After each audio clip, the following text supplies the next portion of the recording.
Hi everybody, and welcome back to Roll for Damage. Tonight we have for you another episode of The Scales Above and a returning player. Can you guess who? It's that way. One over. Anyways, since we don't have any sponsors right now, it makes it really easy just to jump straight to the hi, who are yous. So, starting with Sean. Tell us who you are, buddy. Huh? I am Sean, very real human being over at Paradise Productions, where I am the creative director and DM for our flagship show, Advantage in Paradise, which has concluded its campaign, and I am currently prepping for our next campaign. And I stream on Wednesdays and sometimes Thursdays. It kind of jumps back and forth moving forward while I am preparing for the campaign. 3D printing minis, drawing maps, doing a bunch of stuff, and that's what I do over there. We do a lot of nerdy stuff, so come check us out. And I'm going to be playing Oryx Solaris tonight, a time boy who does time things, and is almost God. And is almost God, or almost a God? A God. And who learned an interesting new spell last week. Yes. From another version of yourself, so I can't wait to see you actually use that. Mm-hmm. I'll say if I use it. Next, we'll go down to Sarah Schroeder. How are you doing? Hi guys, I'm doing great. I am Schrodrill, otherwise Sarah. I'm going to be playing Tig today/tonight. Yeah, I'm here to have fun, all that sort of stuff. You can find me here right now, pretty much nowhere else, unless you go looking. Basically, that's me. And yeah, I'm here to cause shenanigans and be helpful. Shenaniganery. Yes, shenaniganery. It's not a real word. I made it up because my granddad is called Ganna. Ah, okay. All right. And since we don't have Shelby or Shubbles or Whistle or other names she has acquired over time here tonight, and right now her character has both her brothers Savroth and Nia herself soul in the one body. I get the misfortune, I guess for her actually, of having a DMPC for one of the DMNPC for one of the first times really. I actually have to play next to you guys because it actually matters what happens, because if he dies, she dies. So she'll be back next week. I think she's sick at the moment, so we'll just wait till she's all good. Last, but definitely not least, the man with the mo, we have Mike Farty back. Yay! Hello, I'm Mike Farty. I'm playing Leaf, the cowboy kitty, who probably hasn't changed a bit since you've last seen him. I'm also the DM over at Wonders and Blunders. We are a kind of family-friendly 5e podcast. Our first season just wrapped up. We have 110 episodes, Wonders and Blunders, anywhere you get your podcasts. And we're editing season 2 right now, which will be coming out soon, I hope.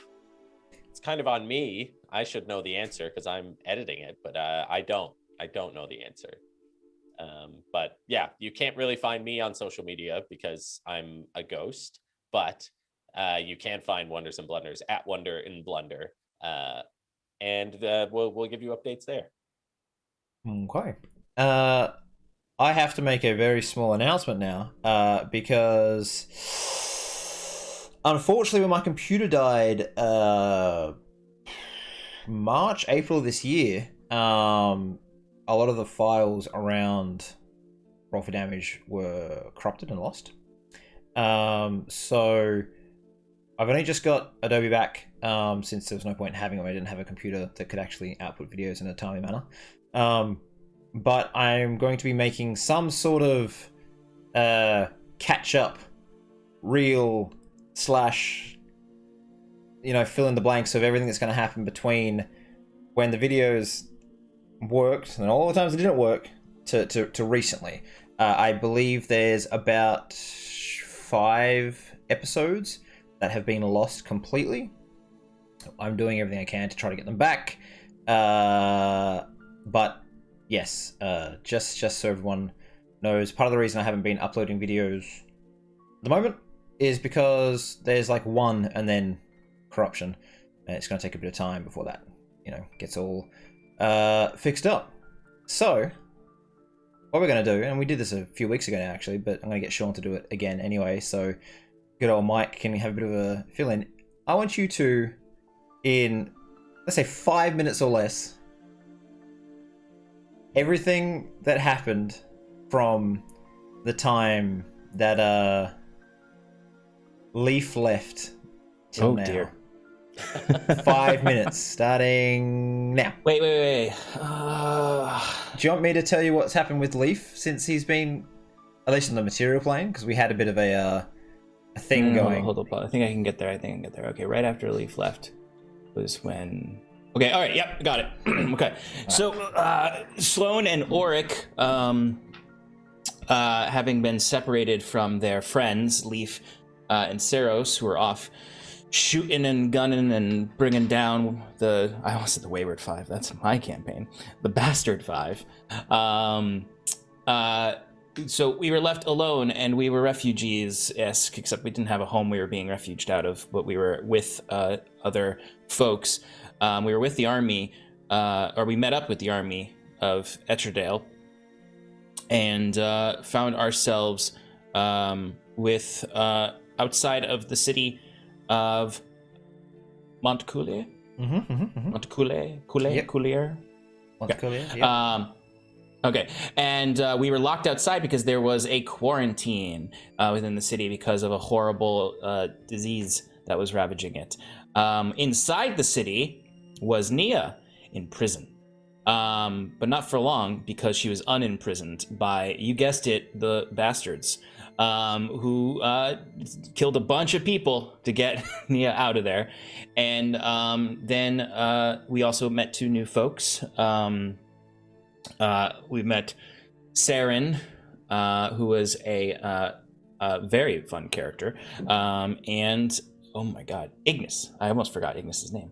Ignis, fire guy, a sorcerer, and a lot of stuff happened there. The city went into quarantine. There was like this quarantine area where there was, they had to burn the bodies of those who were sick, and eventually we were able to get inside, and things just kind of kept getting worse and worse. We were trying to meet with the head of the house in order to figure some shit out, because Auric had learned a lot of things from the Bastard Five about Tiamat and Bahamut, and he needed confirmation of these things. And eventually we did get invited to a dinner in at least the manor. And at this point, Nia had met Saren and had kind of joined up with her as a team with Ignis as well. And shit hit the fan when we were there, because Nia was like, fuck you, Sloan. And then Sloan was like, fuck you, Nia. And then Auric was like, well, fuck you, Nia. And then the city got attacked. Because one of the 5 showed up. It was, what was her name? The little girl? She's. I thought so. Okay, be more confident, Sean. Flesh showed up, and we tried to chase her off. Well, before that, actually, God, I'm all over the place. What was that? Was that the previous season? No, that was the previous season when Nia was imprisoned because she tried to. Yep, that was the previous season. Okay. In the process of the city getting attacked by Flesh, who summoned this amalgam this big flesh amalgam thing to attack, we had to run. Auric accidentally summoned an army of demons, classic. But also people started to go. People who were infected started to turn into these flesh heaps that were attacking as well. So long story short, we run away because we can't fight these things. And Ignis, our new friend, made a deal with a hag who was locked in the chambers of the head of the house, and she teleported us away in exchange for his soul. And we landed in a field somewhere. We landed in the city. Sloan and Nia landed in a field somewhere where they hashed out their differences. But we need to get reconnected. Saren and I met up with a guy named Guy, and he was part of the military, and the city was being sieged, or not necessarily sieged, but surrounded by one of the other houses, who was threatening them. Long story short, things went to shit again because of geopolitics and some meddling on our part, because we were trying to free name, give me the name. We were trying to free, I forgot his name.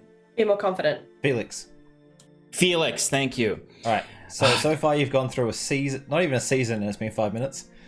Buster. Hey, this was a very long time ago.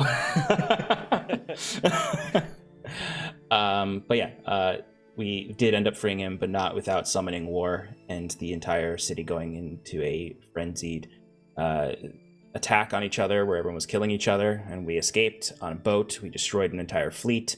This was exactly a year ago. I remember because I destroyed that fleet while I was at PAX Unplugged, which was in December. A lot of stuff happened. And then Oric lost his soul because he was messing around with stuff. And all of last season, he was completely soulless, so he's a bit of a dick. We went to the island. We created an alliance of nations to try to deal with the threat of the dragon cult and the horsemen. But unfortunately, we didn't convince a certain section of them, who then we got into a fight with the Bastard Five, and Pain killed a bunch of people. And the people were from these nations who blamed it on the other nations and declared war, basically. Saren had to stay behind to lead the alliance that she had created. Ignis stayed behind to protect her. We fled on ship with Yako, whose ship also lost its elemental soul, so it's no longer magical.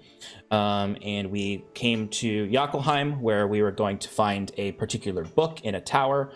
We got to Jokelheim. We fought a bunch of shit, including Nia's brother, who had turned into a big old pile of hands.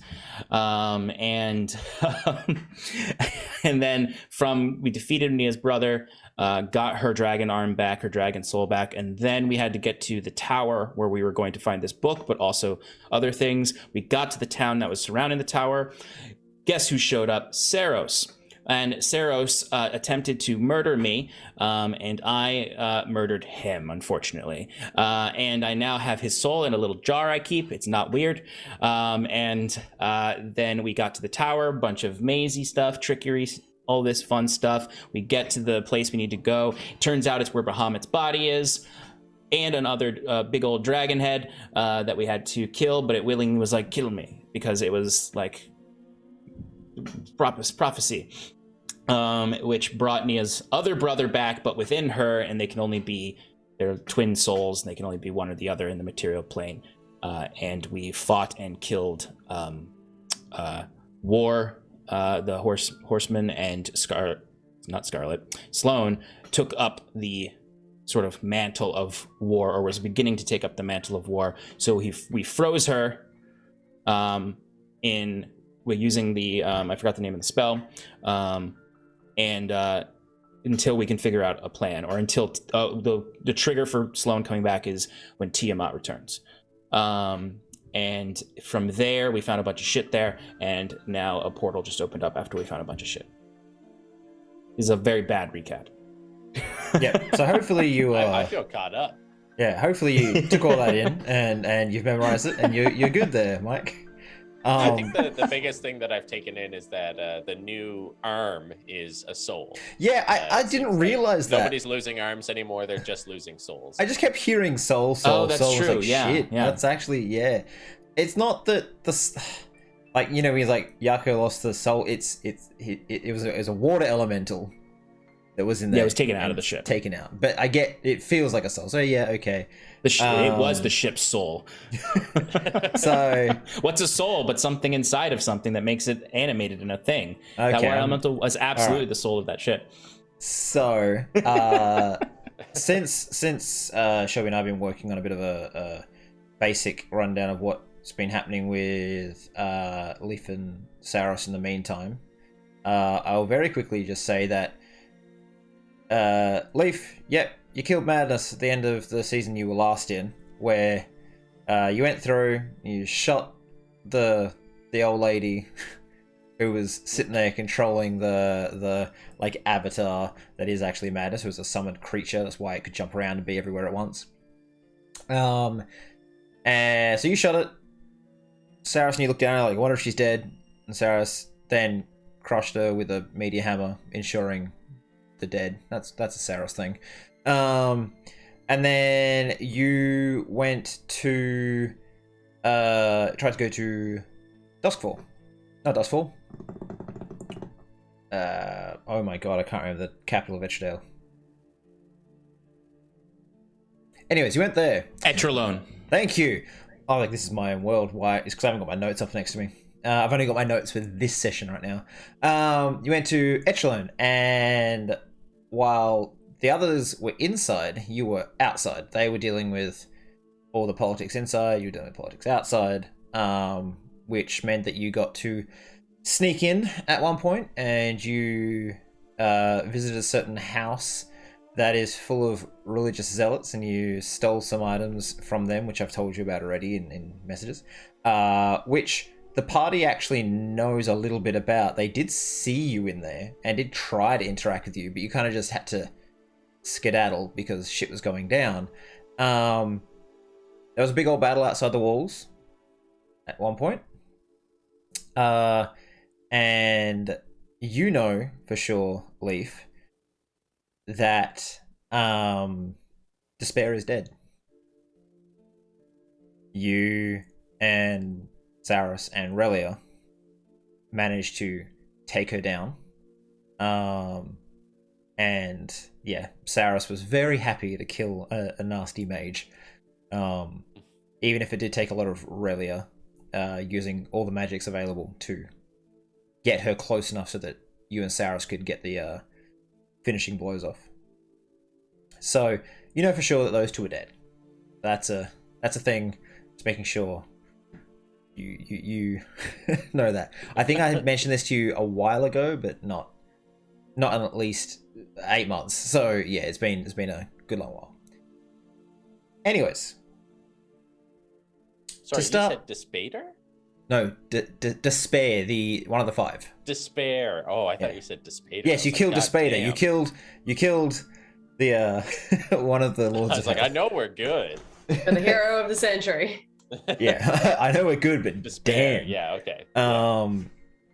Yeah. So, just turning my phone off before an alarm goes off if someone rings me. I will now go to the party and start going through what they're actually doing at this time. And thank you for the raid, Freedom 13. D&D works. I appreciate it. Bishop Blood will take my arm and call me soulless. Jesus. Okay. Anyways, yes. So you both are quickly going through this dragon horde, which I did tell you mostly about last week. This is Tig and Auric, with Savroth kind of waking up, looking around, and him and Tamel having quiet conversation in the back, which is mostly to him like, calm down, it's fine. I know it's new and you haven't been around long. And he's just like, what the fuck is this? So, you are divvying up the Dragon Horde. Now, you already know what magic items are there. That went through last week. Yep. So, you don't really have time to properly identify everything, since, just to reread this from last time, You hear crackling energy of what appears to be less of a portal and more of a tear in reality.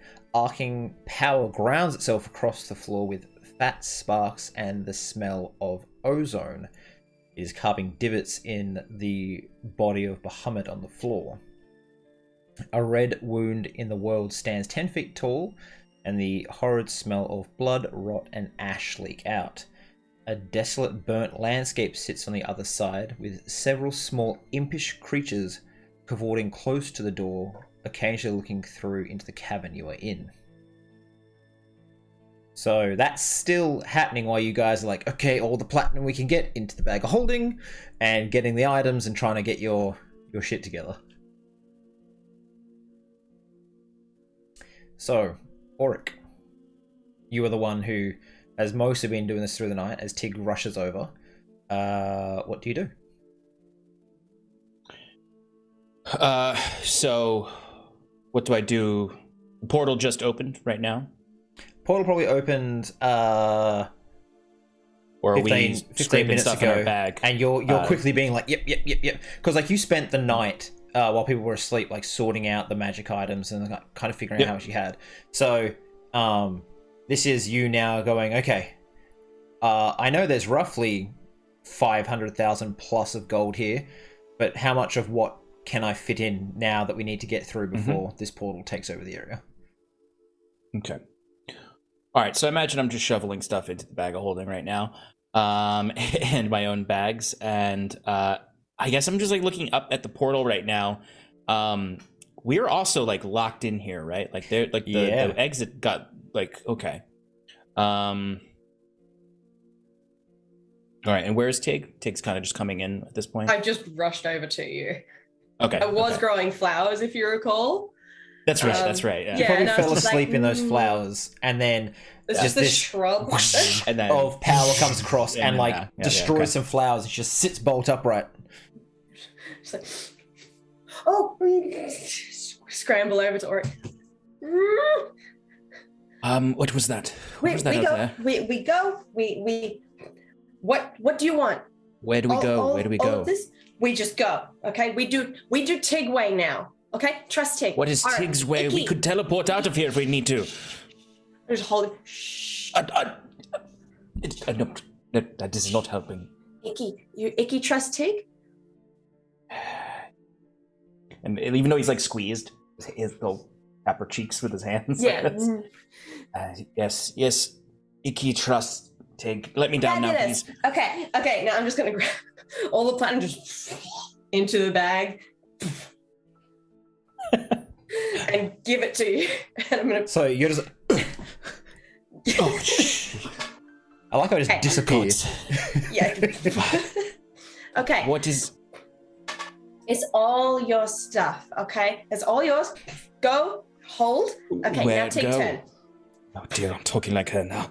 I'm going to hold, if I may, take the painting, I believe there was, or like a carpet. Yes, I can look up the list of things again if you wish. I did write down that there was a painting, and I wish to have that. I'm assuming it's on... Painting by an artist long forgotten by everyone. Except the dragon. Yep. I'm going to lay that on the floor. I'm going to grab the dice, put that in there. The skull, put that on there. Noisy wind chime that you've put on the side, take that. Spinny wheel, stick that in my hair. A flute, and just a bunch of platinum pieces that were left over from the side of the bag. And I'm going to just wrap it up in the painting and just sling that over my shoulder. And, ooh. My God, we are exactly like burglars right now. Yes. You'd sorted out all the magic items, right? Yes. I'm gonna pick up the stick. Which one did you want? Yeah, you wanted the Rod of Lordly Might. Yeah. That's called. Yeah. So I'm looking at a stick. So my stick. Okay, I'm going to basically I'm gonna hand to Mel the +3 mace. I'm going to toss the Scarab of Protection into the bag of holding. We'll deal with that later. I'm gonna hand the spell scroll of Holy Aura to Zaphros, I guess. He's just like, say, just put it in your bag and keep it for now. It's something that only you can use. And I grab my own staff. I quickly toss in my bag the the pearl and gold chess set that I really, really want. I put the necklace of fireballs around my neck, and just scrape a bunch of gems into my bag as well.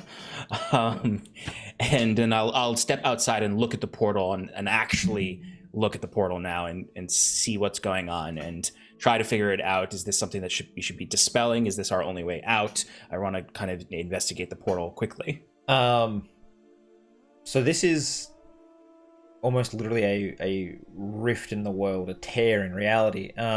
What you can see is, as you're standing here and you're like, oh, maybe I'll cast a spell to figure things out. That's what I was thinking. Even like, because of you sort of ascending to this higher power, as you even think it, you can feel the magic that's being drawn out of you and sucked into like the portal, like almost stabilizing, and it sort of like starts to grow a little bit.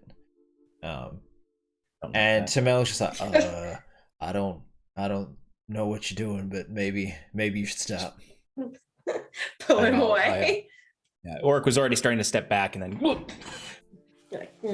No, trust Tig. Okay, have bag. God, I have too many bags, Tig. Tim, you have your stuff. Icky has your stuff. Tig, grab Sloane's sword. We don't want that laying out. Oh, okay. And I'm gonna grab the stick. I'm just referring to it as the stick because that's all it is to me right now. It's a walking stick to you. That's it. Yeah. And I'm going to turn it so the handle is facing upright, and I'm going to hook it through the bag, which I've now created from a painting, and just carry it like a little bag on a stick. Yep. Oh, Tamel's gonna that's what walk I've up done. to you and is like, I got about 6 weeks worth of rations here. I'm gonna see if I can carve some runes into Bahamut and keep this portal here. You'll be able to get back to me in 6 weeks, right? Yes. You're staying here. Well, unless you want the portal taking over the whole area and possibly killing this platinum thing. No. Okay. Okay. You protect. I'll protect. Yes. I'm gonna hand him the necklace of fireballs. Oh, thank you. Is anything else you? What else do you need? Nothing. I think I'm fine with what I got. I got some. And he like sort of taps his pouch on his hip, which is like full of just little things he needs. Some incredibly valuable things. Like he kind of opens it up and you can see that there's just all these little jars labeled with different things that he needs for his room working. Like you see, the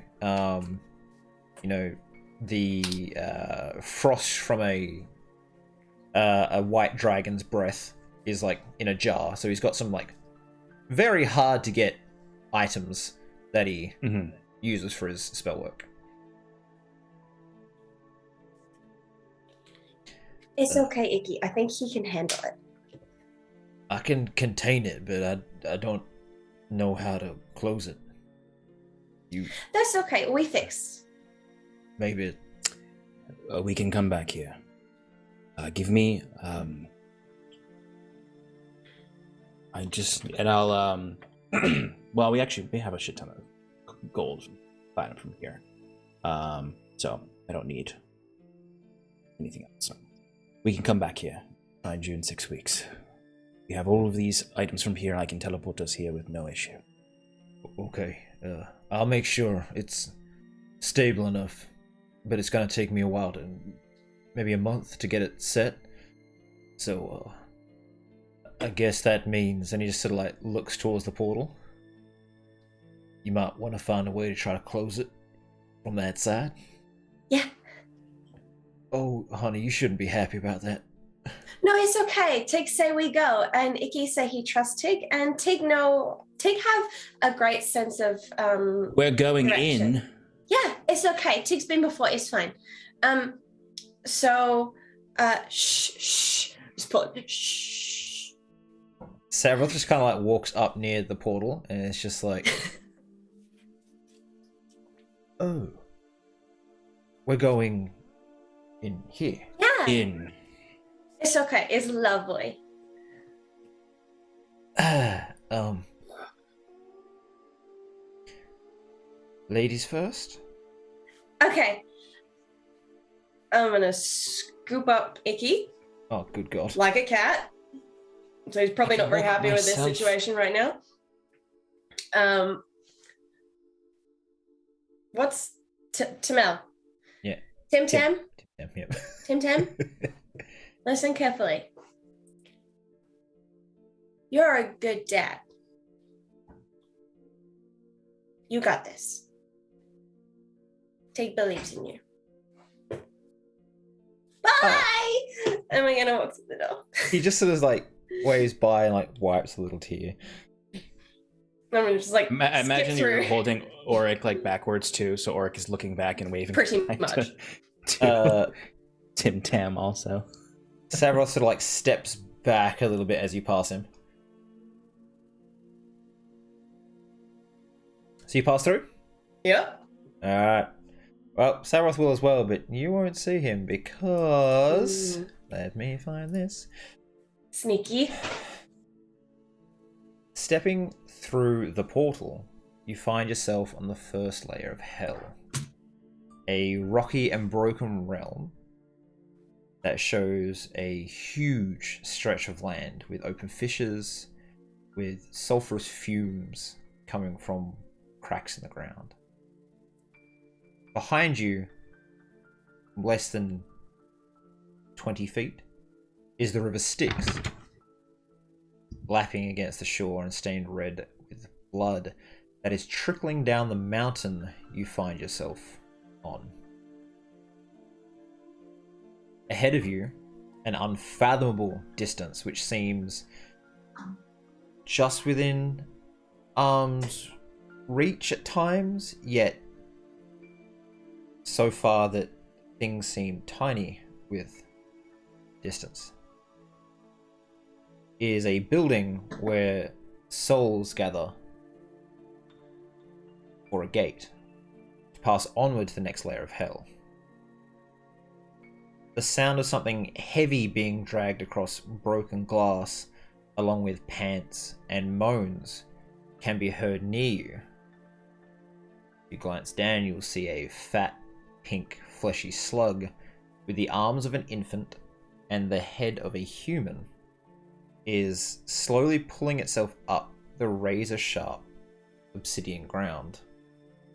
A chain is attached to its spine, which is also connected at the far end to a large iron ball that threatens to drag it down the hill into the river Styx, wrenching and mutilating the creature on the way down.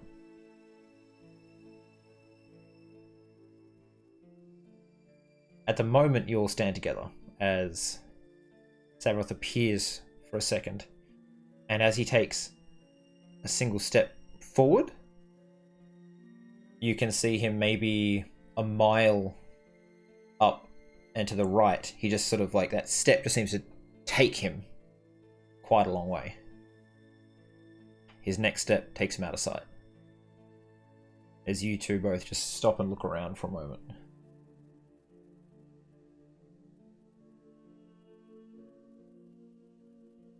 Oh, sorry. There you go. Welcome, Icky.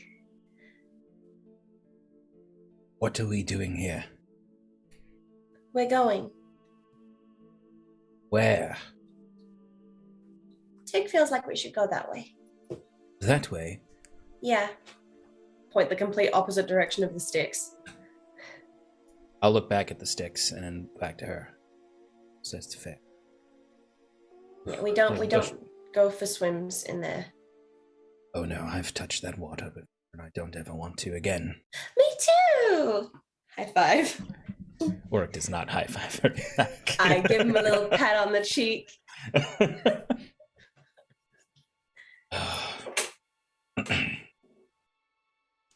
Well, you've been here before.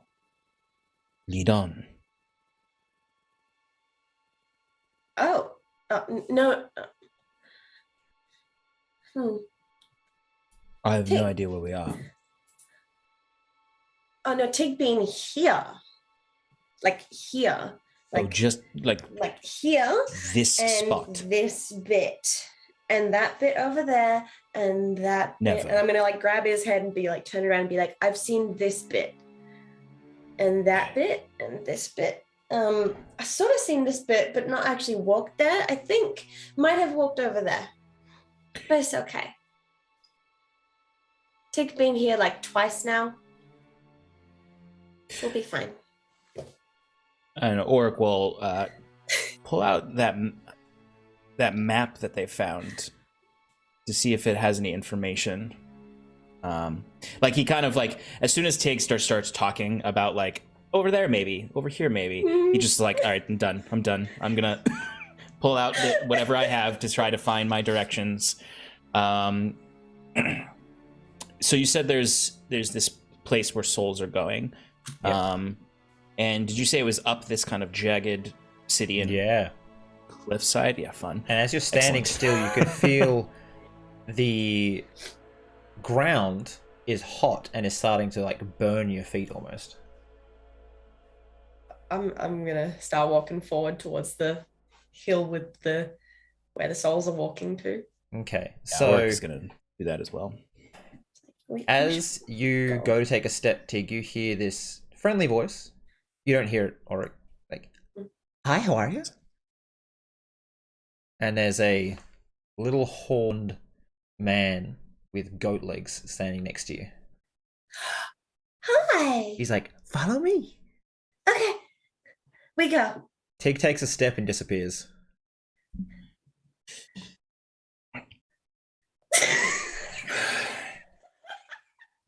Oric, as you take your step, looking at this map, you can feel the burning, sharp obsidian of the ground cut into your feet with every step. You don't seem to be moving at all. Every step you take, turn around, look back up, it's almost like you're staying at the same spot. You get this sharp pain near the base of your spine, just above the tailbone. And you hear this clatter on the ground behind you, where a small metal orb is connected to a chain.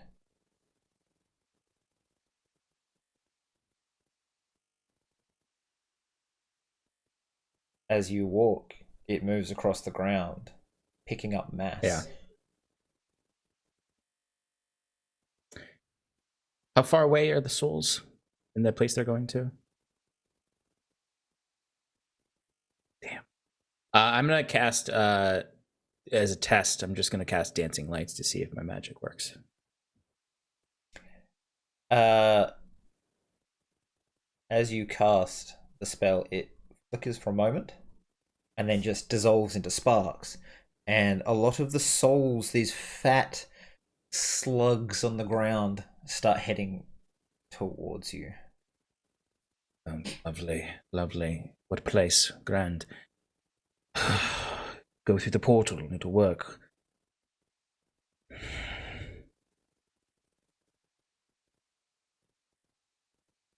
I have to rely on my own strength here. This might be the end of our journey.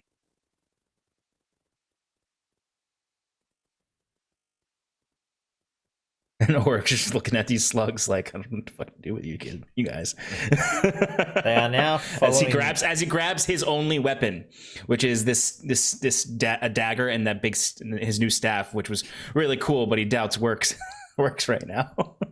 And he's not like preparing to fight them, but he's just like, Oric is still trying to gather information to understand what's going on, or how to operate within this place of existence.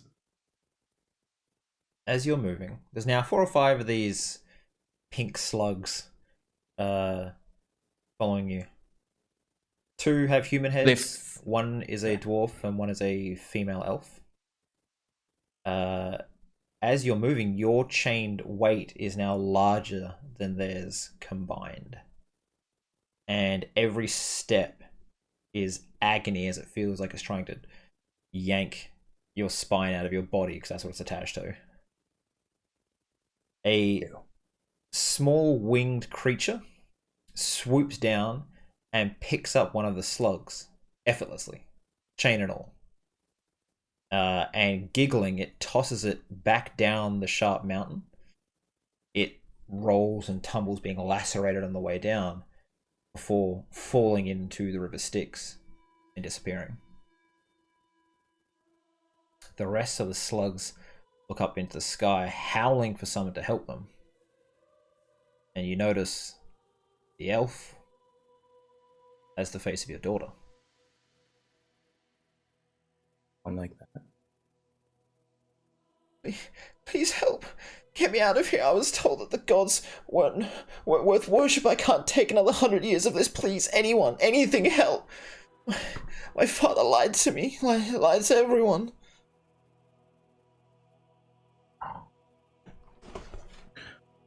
Orc will look at this, and I imagine Orc is himself getting bloodied somewhat. There's no way in hell he's not tripping into the lacerating obsidian, as he'll just kind of rub at his eyes and sort of blood smears on his face, and he looks back, and he pauses for a very long moment, almost getting tugged back by the weight before he turns away from this image of his daughter and shakes his head. No. Nowhere in the hell. Make an ability check of your choice. Ability check? Mm-hmm. Well, go intelligence. Actually, I'll make it an ability save of your choice. Oh. I'll stick with intelligence.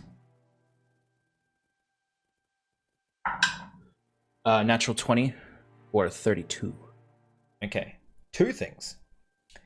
You manage to take a few steps up as if like you want to get away from this, but this does look awfully like your daughter.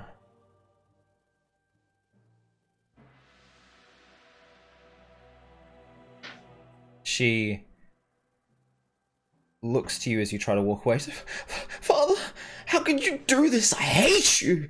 I died hating you, just like Mother did, just like Sloane did when you cast her away. You are weak and fell to the curse of the void. Why weren't you home with me?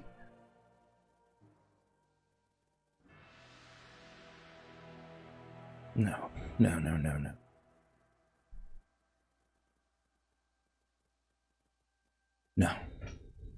You're not my daughter.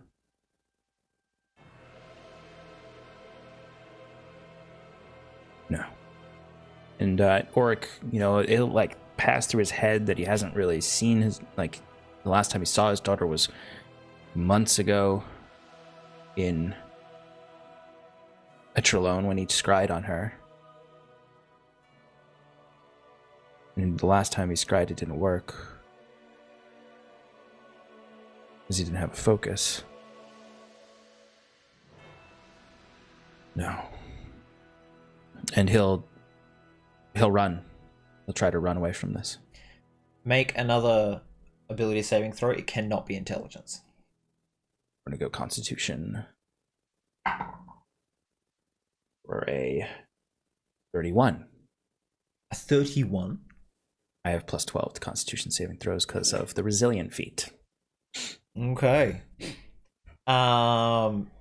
You take a few steps as you start running, and you hear, Dad, why won't you help me? Please, I'm scared. I don't want to be here. Please. Daddy, no. No. You're not my daughter.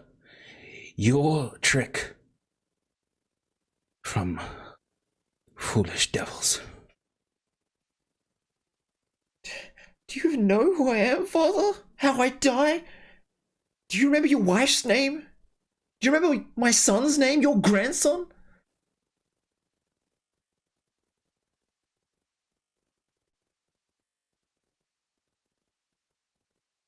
No, I never met any grandchild. I wouldn't know. You've forgotten? I never met any grandchild. I wouldn't know.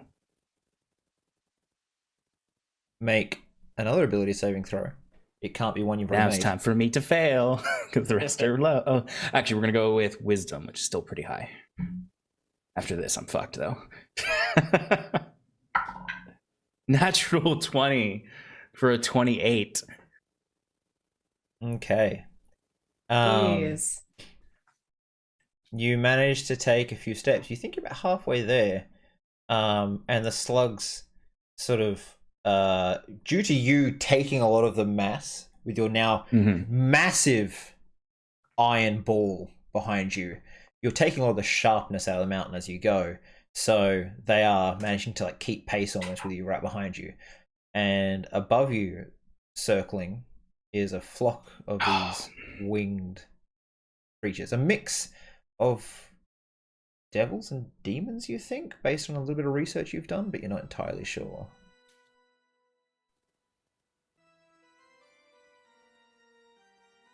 All you care about is your search for knowledge. And when that wasn't enough, it came all about power. You are a pathetic excuse for an elf, a father, just a hollow shell that can't help the ones you love because you can't love.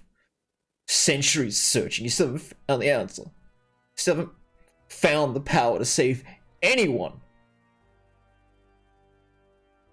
I imagine Auric is pushing up this cliffside, mountainside, whatever it is, his hill. I imagine like digging his legs into these serrated rocks, pulling himself up. Nothing I've not told myself.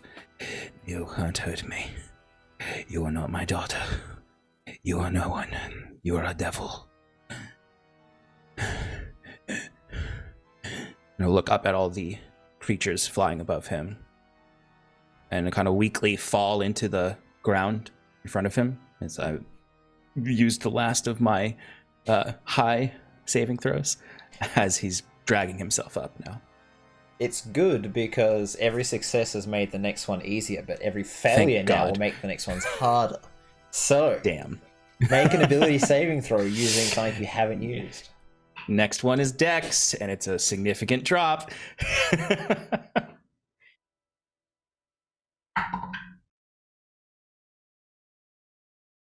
That'll fuck me up. That'll fuck me up. That'll be a 10. Oh, you pass. Oh, thank God. It's gone from 21 down to 10. So you just succeeded. You have made your next one easier. You might be lucky. You might get through this. As you crawl up and you can feel just ribbons of flesh coming off your forearms, knees, feet, chest as you're now pulling yourself up. Do you even know where you are? What this place is? It's timeless purgatory where the heretics and those without faith called gods they didn't worship, that you told me weren't worth worship. Why? Auric is like this point it's just like an arm going up, like covered in blood, and just squeezing the jagged rocks, more blood coming out of his hands. He's just pulling himself inch by inch. No, there is no godhood which he is not worth worshipping.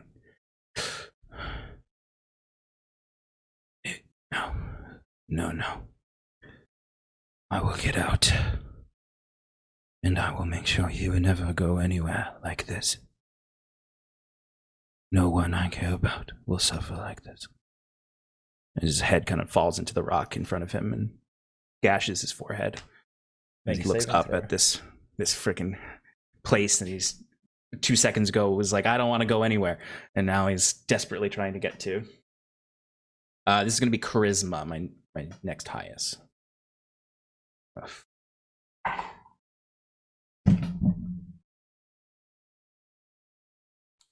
Don't be a Natural one. Fuck. For a 4. Oh. I can't use any of my abilities, right? Nothing's gonna work. Nothing works here. Okay. I'll he tries to, like, in his mind as he's failing, is like his natural reaction is to attempt to channel his magic as nothing happens. He'd just like drop his head and scream into the obsidian. The flock descends. God damn it. You can use no magic. The only defense you can use here is your own strength. Use my own words against me. So Oric would, the best he can do is realistically try to pull himself up with his staff and whack at him with it. Okay. Never thought I'd be making a quarter staff attack with Oric. Yeah. Make an attack roll. I'm going to say you get, because you kind of know they're coming in, you can make an attack roll. There is a half dozen of them at the moment, more circling. Hell yeah. Alrighty. I believe in you. Okay. Oh, nope. The trick of the light. That wasn't as high as I thought. It's a 15. 15? Let me just quick. The music just started up. Solely because I'm because I'm proficient in quarterstaffs. So the +6 proficiency fixes what would normally just be a -1. Well, you do hit. Oh wow. Yep. So roll damage. Oh yeah, that's right. I don't. You're just looking at me attack. like, now what? I've never done this before. Okay. Oh no! 0 damage. 0 damage. Oh, I rolled no. 1, and I have a -1 for my strength modifier. Okay. They swoop past you, grabbing at the soul of your daughter,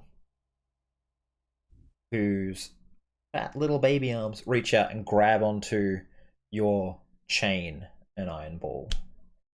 And as they're pulling her, you see that as that soul flesh stretches, it becomes the form of the daughter you knew. And she's just sobbing and screaming and crying at you for help. But you failed your save. So she is ripped away and thrown down the mountain. Out of sight. Make your last check. It's now gone back up. Yep. You can see the lip of this mountainous plateau just ahead of you.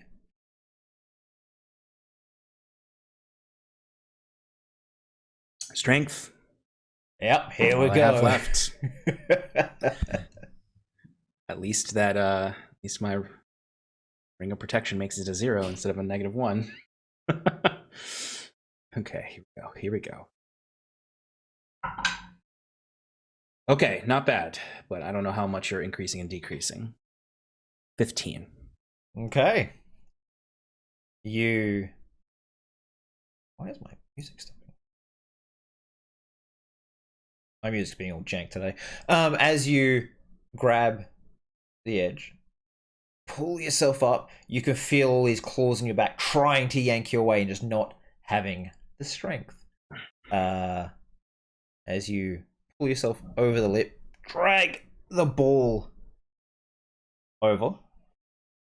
Yeah, imagine like I have the staff of Dudamancy in the ground and just pulling myself until the ball can onto the plateau. And I imagine some laughing demon will come and kick it down. No. Okay. Something worse. As you reach the plateau, you find a gateway surrounded by fiends and petitioning souls, while waiting for their judgment to see where they are spending eternity. Floating above the plateau is a garden paradise. Beautiful bright flowers with intoxicating smells bloom, and blood-filled leeches rain down on the underside of the garden island, which itself is nothing more than a writhing mass of worms, which seems to house the root system of the plants and the foundations for buildings of this mist-shrouded island. Ahead of you, you see Tig with a smile on her face. And she has a chain, but it's so thin it looks like It's more like a very dainty silver chain, and the metal ball is just tiny, very, very, very small. And next to her is Leaf.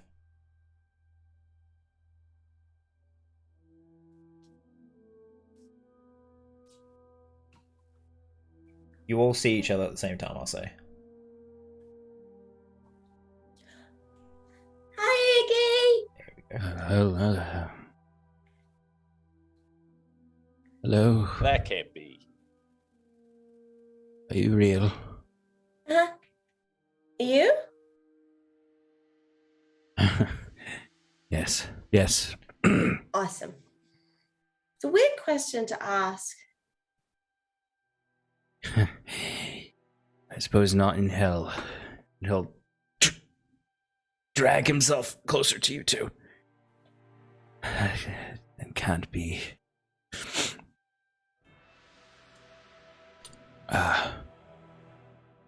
Leaf. No, that's What are a you cat. doing here? No, it's Leaf. Well, I'd ask you the same thing. What took you down? I'd hate to see that. We didn't die. But you can talk? Yeah. One of the best. Is this Sloan? You're a No. cat. No. No. Where's the others? If you're not dead. I'm gonna stop patting Okay, you on the okay. head. Wait, let's lay off. Hold. Okay. Well, that is nice. You stop it. And he's just kind of like backing away now. And kind of like Leaf has changed a bit since you've seen him last. So he looks old, like he has aged quite a bit.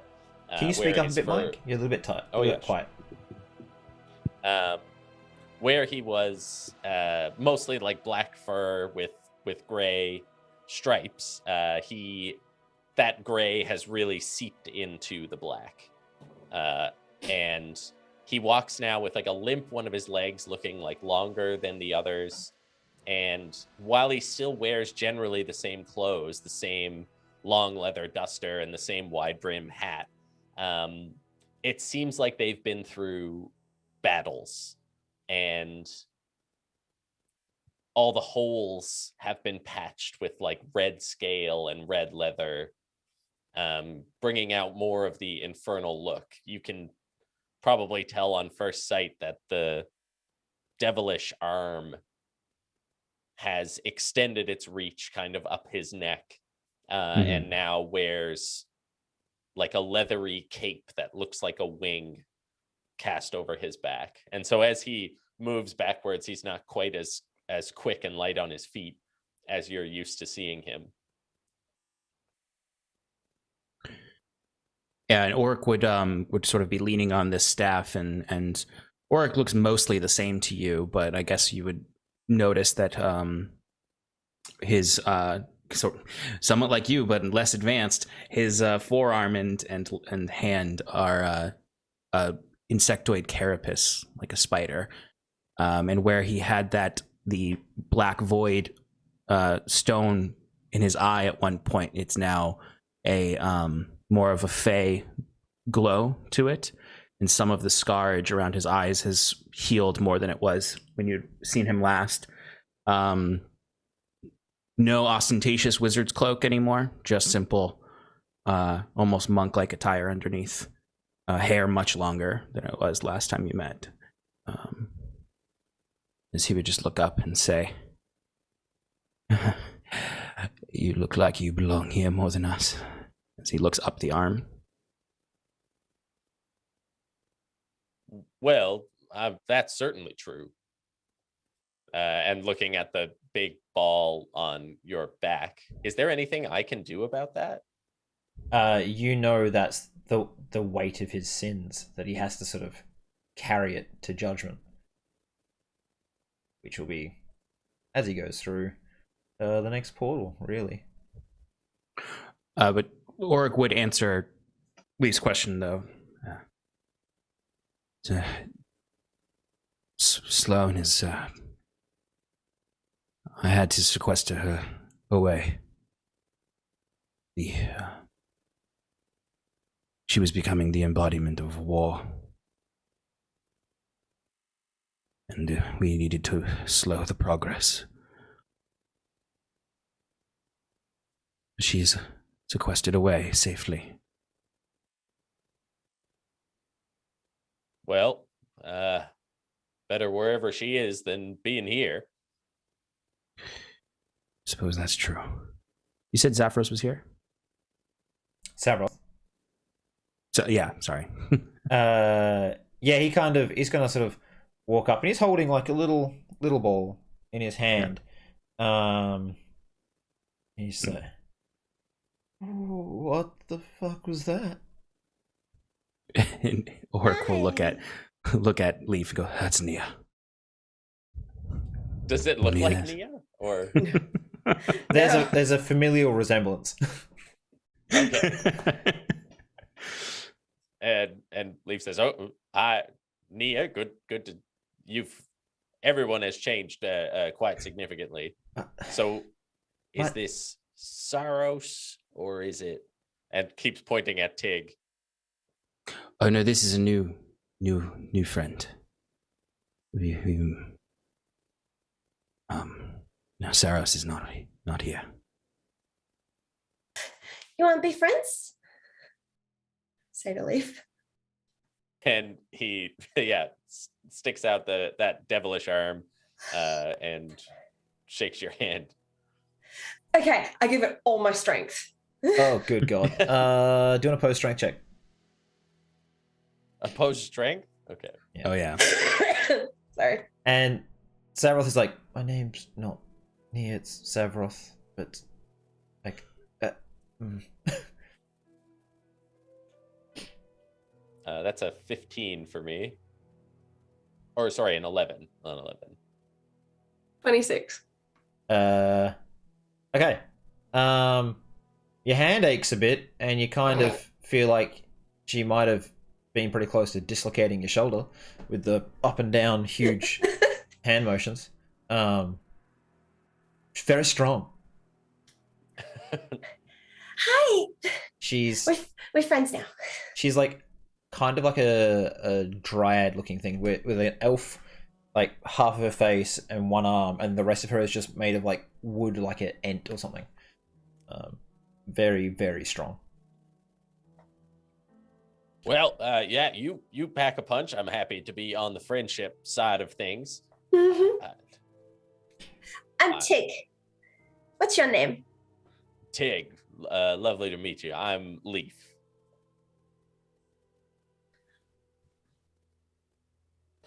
Pick him up and put him on my shoulder. She's also about 7.5 feet tall. Okay. I fucking put him on my shoulder and I'm gonna turn to Oric and be like, see? It's a tree with a leaf now. It is not lost on me. This is great. Most people go right to cat jokes. Not many make it to my name. At that point, a big old pit fiend walks up and kneels before you, Leaf. Just like, we have cleared the way, Hellhound. Good. All right. Well, let's get you all through the gate. I'm assuming you're the ones I'm here to meet. Maybe we can do something about those sins you're carrying with you. What are those?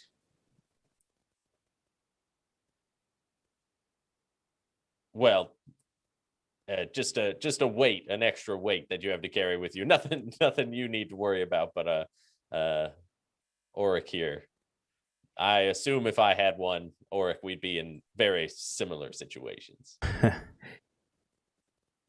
Perhaps.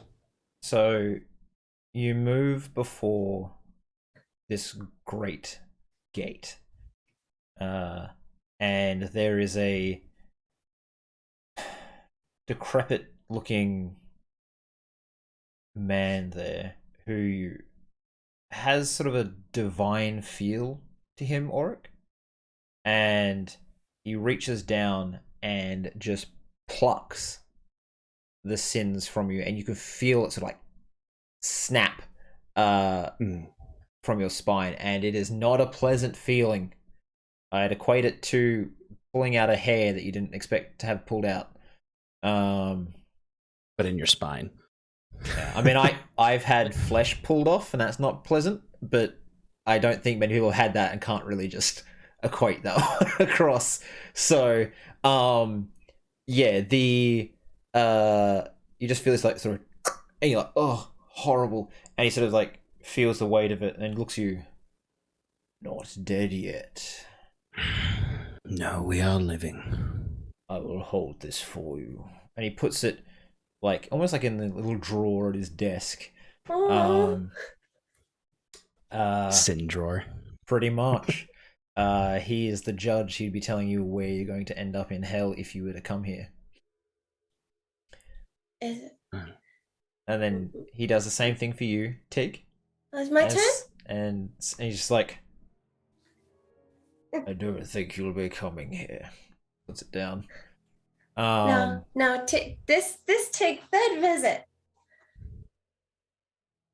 Just sort of like blinks at you, like checks a ledger, is like, how did she get it last time?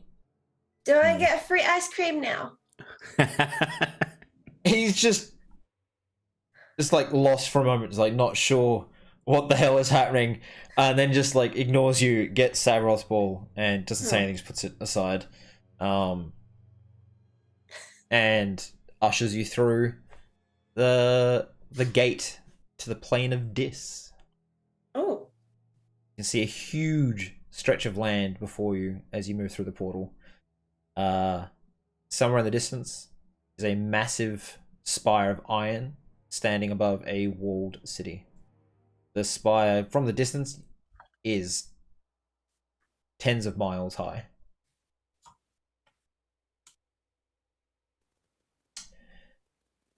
As you traverse this almost flat plain, you can see that the river Styx flows through it into the city.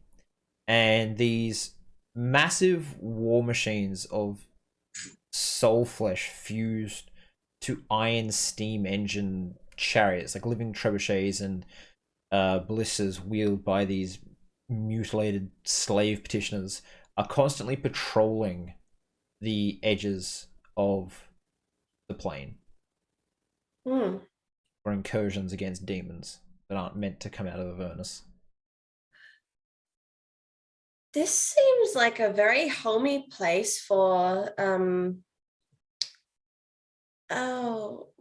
Tig forget his name, but it was very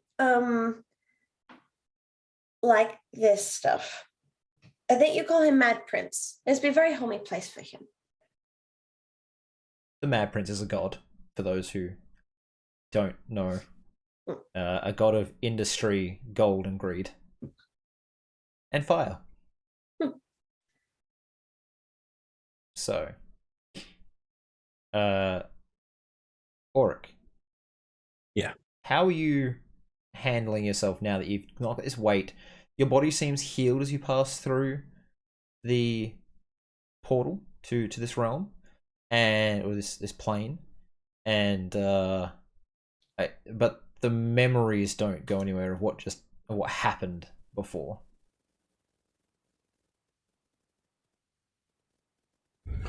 I mean, as far as physically how Auric is holding himself, even though he doesn't feel as weak, he's still kind of leaning against the staff. A little more so because he's a little somewhat in shock still, and still processing those things. Mm-hmm.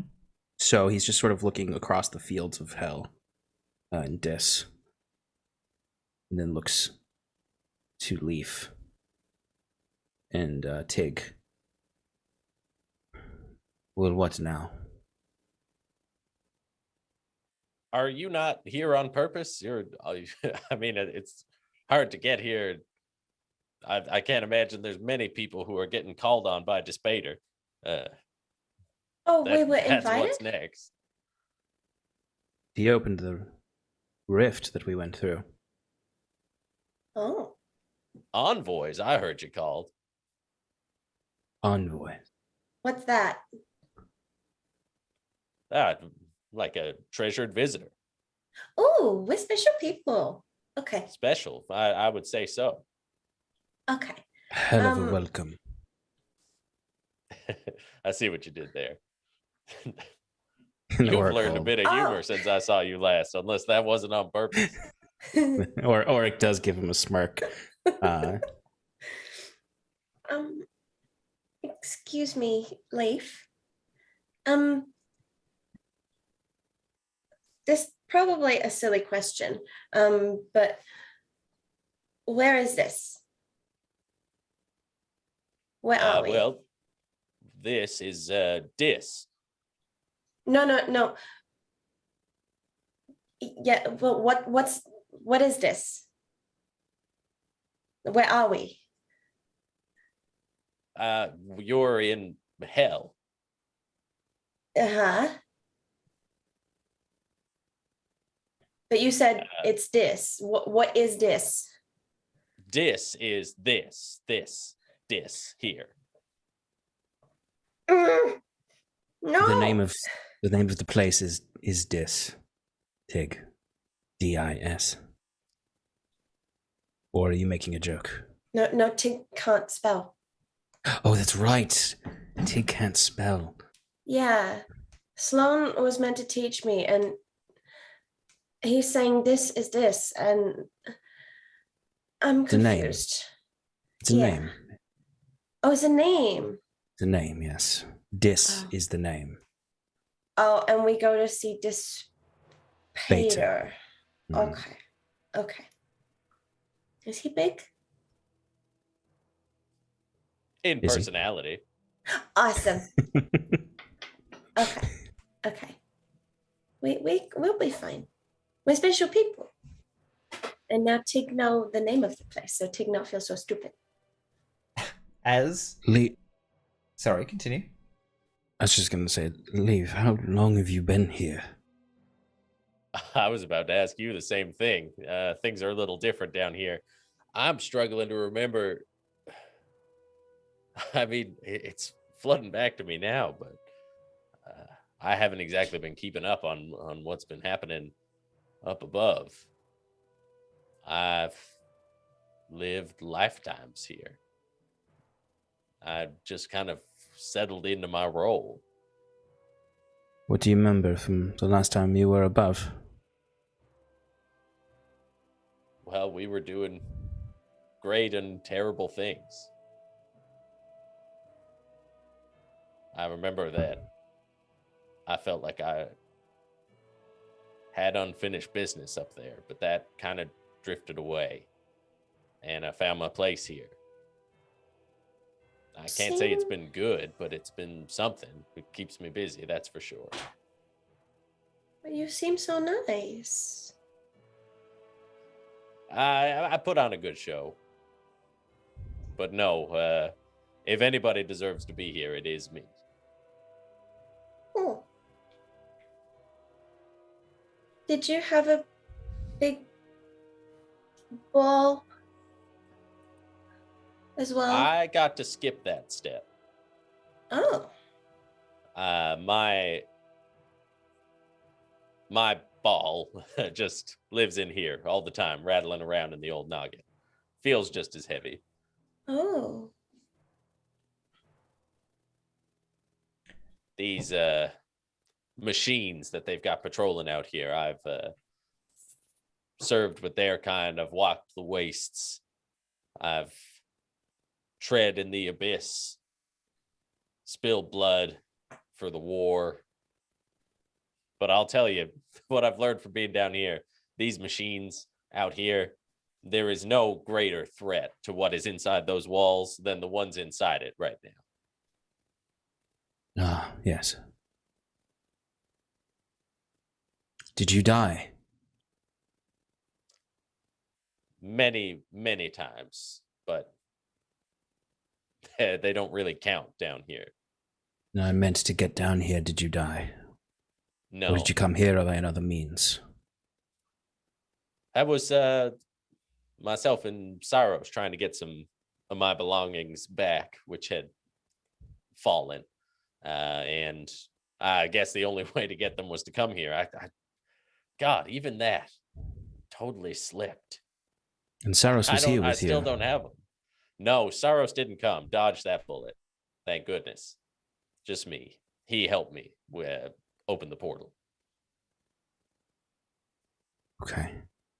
We were hoping that my stuff would come up and out, but I see. I suppose I had to come in personally to see to that.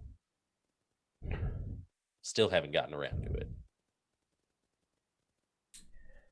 Any leads? I feel like I could track things down. I've got my circles now. Just stopped feeling important. Time will do that. So as you walk down this sort of cracked and broken iron road, if you see regiments marching between these war machines and fortress outposts, and you recognize some that you serve with, some sort of see you, and you'll see 5,000 horned devils like salute at once in your direction, which has other petitioners on this road sort of like look at what's happening, look back at you, and just kind of either stop to increase the distance or start walking faster. They want nothing to do with someone that is being so royally received. Yeah, and Leaf is still sitting on Tig's shoulder, and is like not like the sort of salute goes up, and he waves them off without even really paying attention, and is clearly like kind of lost in his own thoughts now, remembering what they used to do before he got here. So you can see the city getting closer, and the carrion smell of death flows out from it.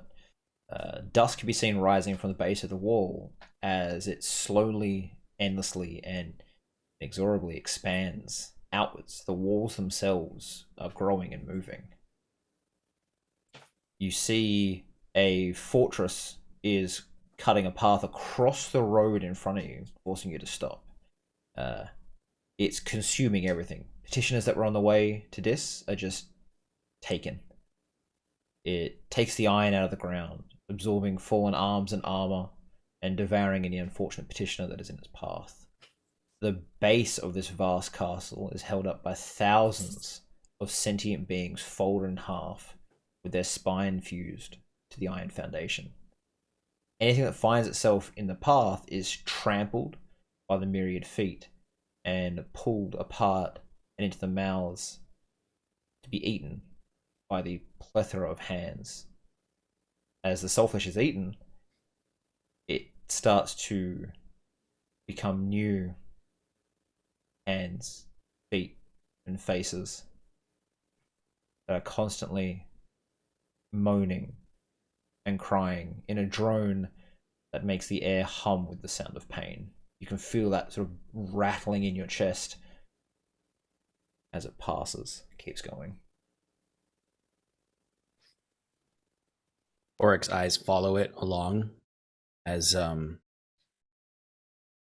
you'd think most people would look upon this with horror and disgust, and Oryx's face is showing fascination in the way that Leaf has seen before and Tig would be used to when Oryx was soulless. What machinations these are. Now, don't get too impressed. Oh, I think they are a waste. But they are machinations. Created.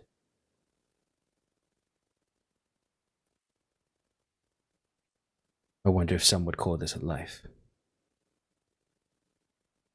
the things happening to these people and their souls.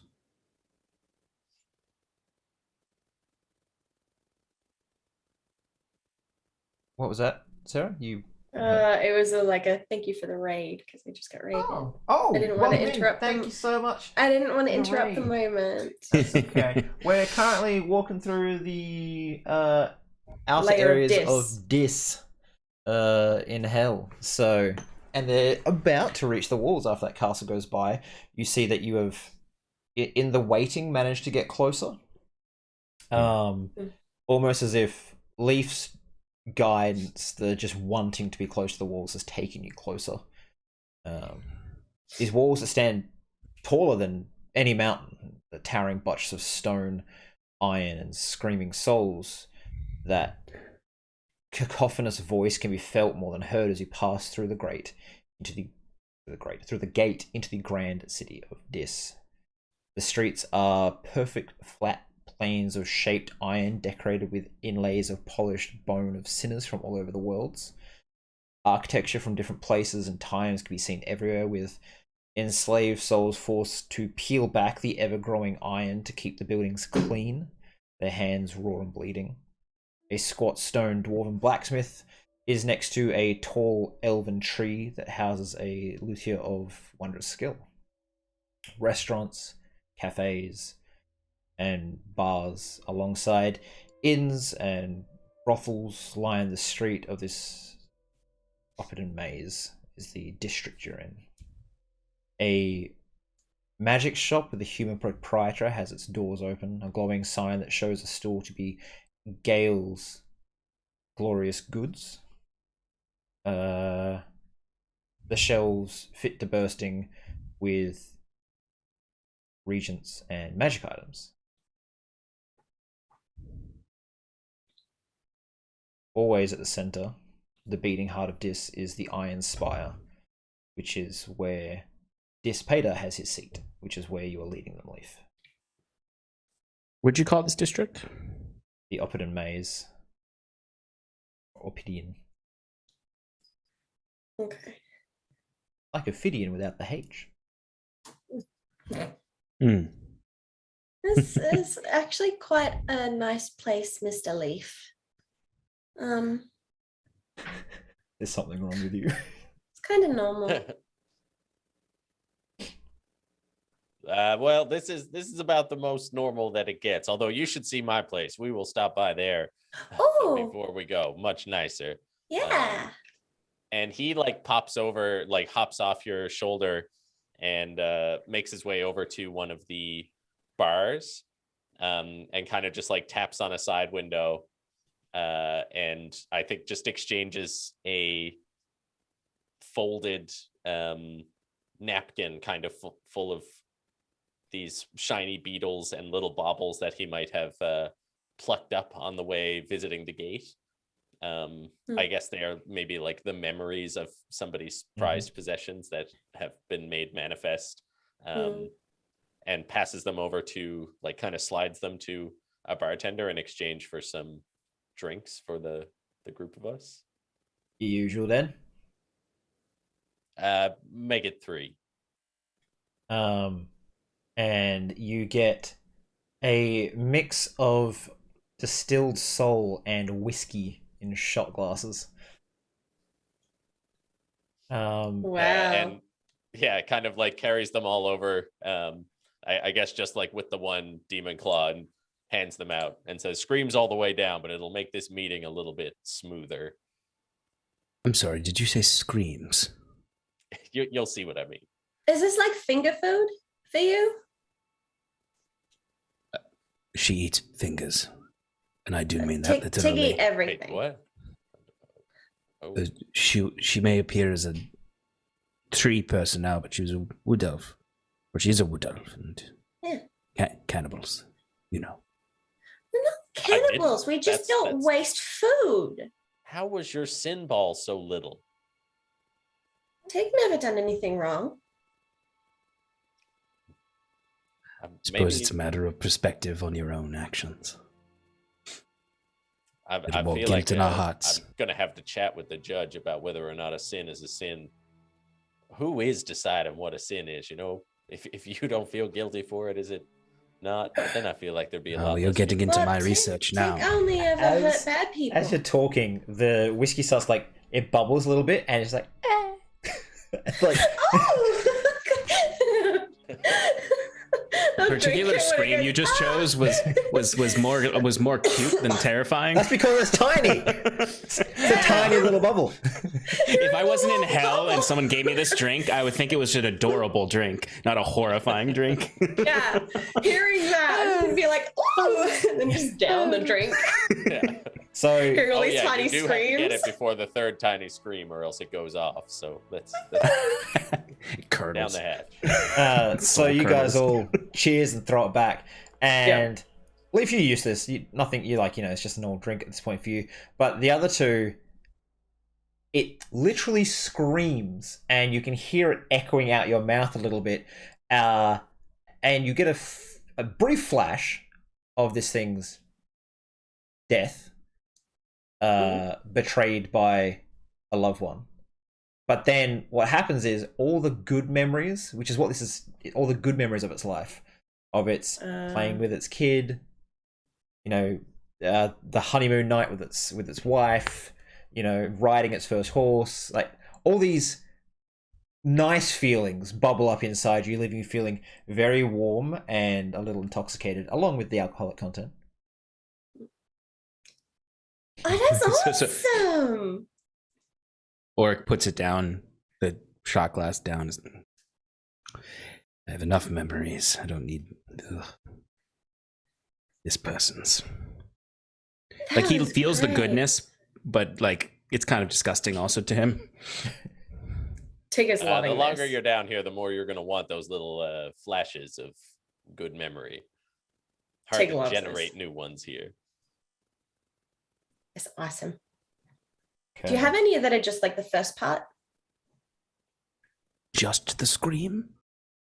Shh. Do you have Then you any see that are Oric just burps the a little first bit and a scream comes out. The bartender sort of looks at you. He's like, "Oh, one of your," and he points towards your like mantle. He's like, Yeah. break it. part? He wa- Gotta pay For the drink. You want scream? oh, right. Okay.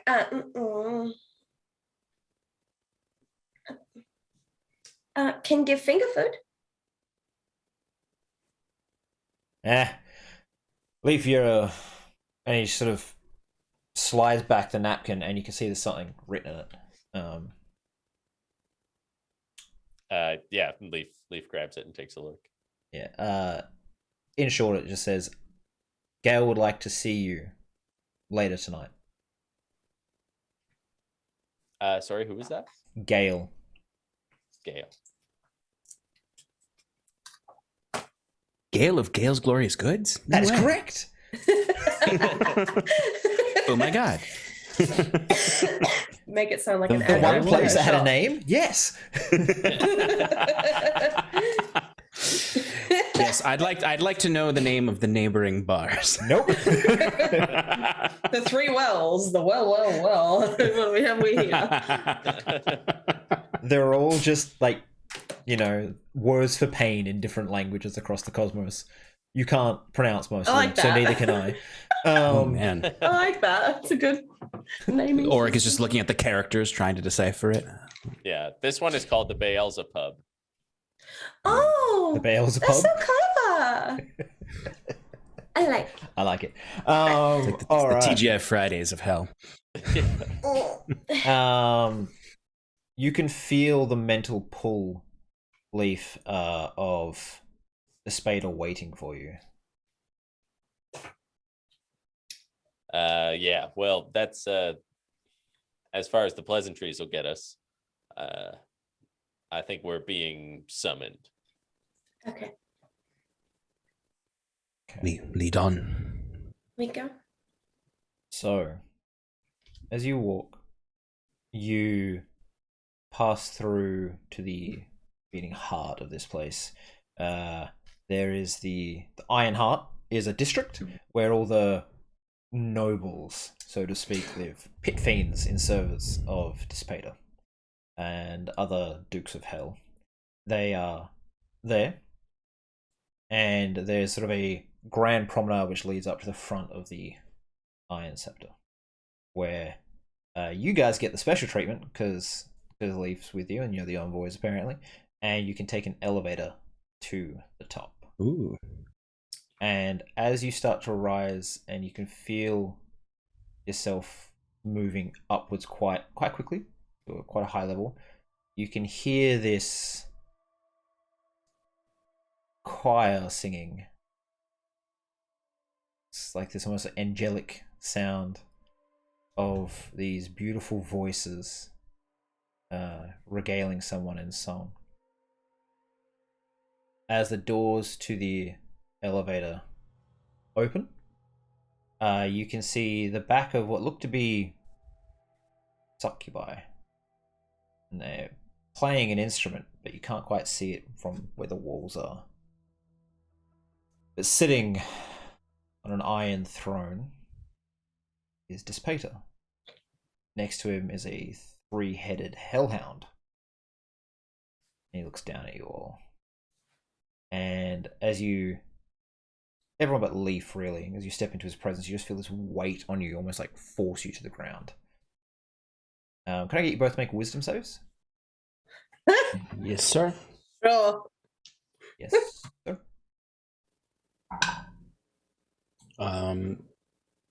That is a 23 for me.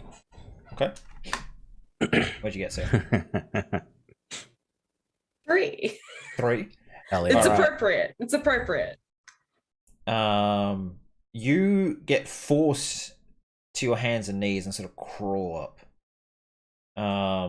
And I'll say make a history check, please, Auric.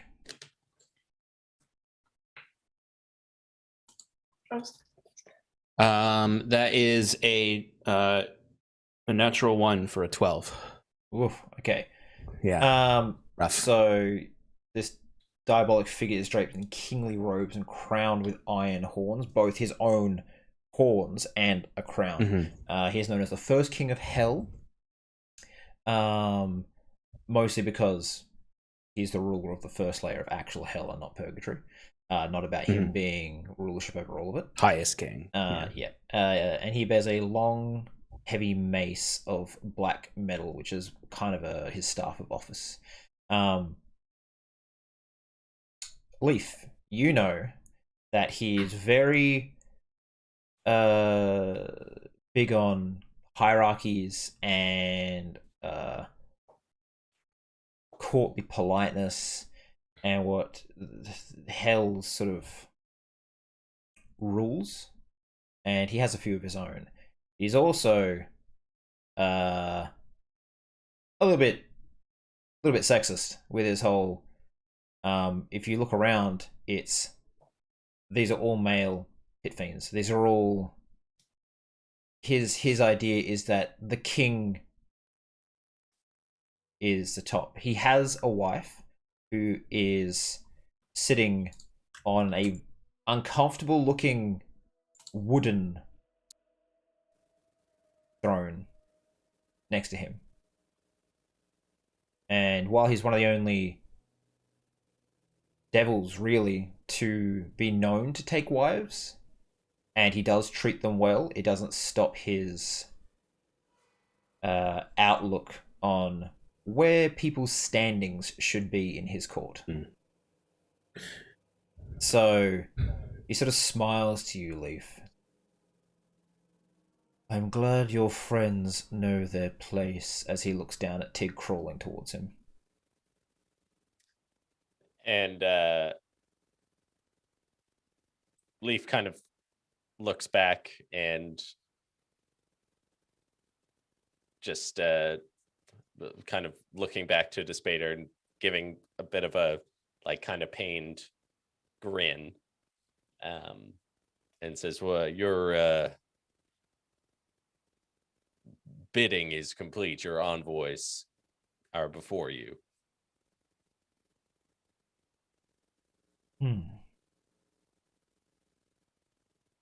I was told that Half had contacted you. Is that correct? Oh, you know Half. Yes. And Oric gives a knowing grin to him.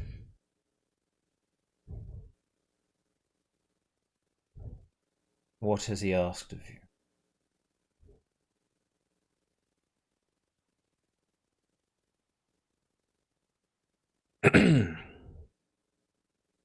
Well, seems what we were already doing aligned with what his wishes were. Stopping the horsemen. Or, I should rather say, delaying.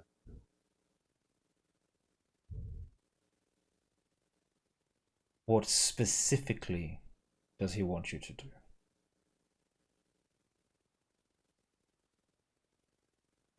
I have been told to help you. There are others that will wish certain things of you, and I will as well. Hell is a place of negotiation, especially in my realm.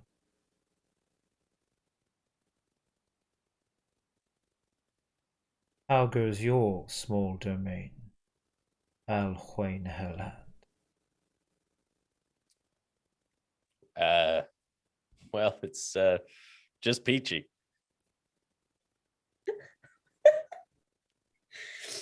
It was an ingenious idea. A small refuge in hell only makes the pain more unbearable when they're forced to leave. Well, I like to think that any kind face in a place like this is a welcome refuge. So we each have our own opinions, as we do. We have differing thoughts on the best forms of punishment and who deserves it and who doesn't, but we don't need to get into that right now. Yes, you're I just made a twisted. successful milk run. If you see, I can also, if you need me to go pick up dry cleaning or a note for you or something. Your twisted ways of thinking have always been useful. So, Auric Solaris, is it? What specifically was asked of you?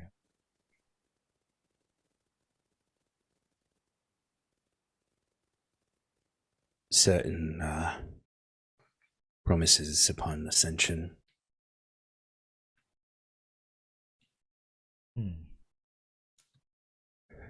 Oric smiles at him.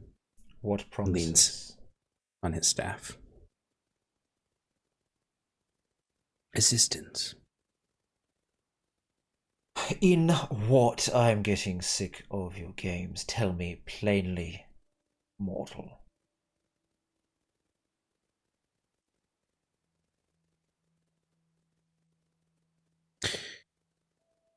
No, but can you remind me of the actual specifics of the assistance I owe to have? Because it's To be slipping my mind fair, right now. It was Yes, never okay, written down because you were meant to have a contract made when you saw him again. True, that's right. Okay, so let's say that's why Oric is being sly and not because Sean forgot that. I have something written down from when you made your contract deal. What was it? Basically, you started a journey by fate to be the ones to end all things. The horsemen will come back time after time searching for the ones that have escaped them in the past. Tiamat's resurrection will keep the horsemen at bay for 200 years at least, up to a millennia. And pretty sure you made the promise to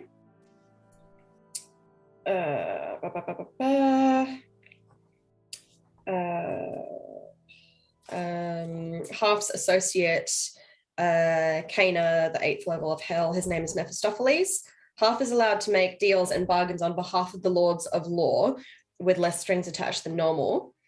because the Lords of Law like structure and want us to succeed. If the 4 horsemen arrive, there will be no law and order, so us winning is beneficial to them.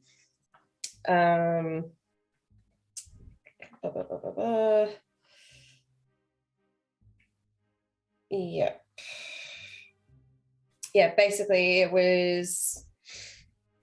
Oh, it's Yeah. not this. Yeah, the contract hasn't been written for it. No, the but contract hasn't essentially, been written, but it was basically outlined in your discussion. Yeah, it was meant for Auric to take up authority. Here it is. War wants her steed. The redhead of Tiamat is her best choice. Sloane needs to promise to fight against the horsemen, commit to helping her future king become more lawful, Ursimir.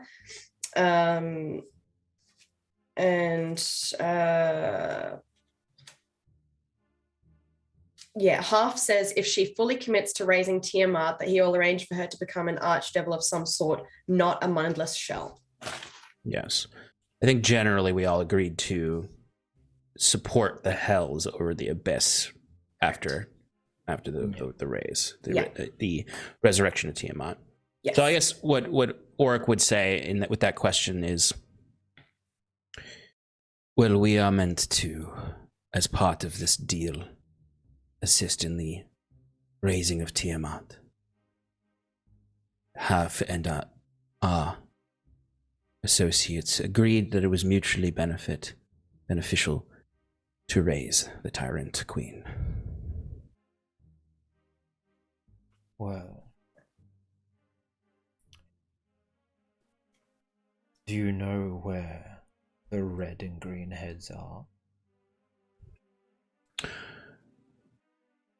The red head is The green is here. The green is in Malbolge. Malbolge? You will need to fetch it. The red is currently the Lord Mephistopheles' pet.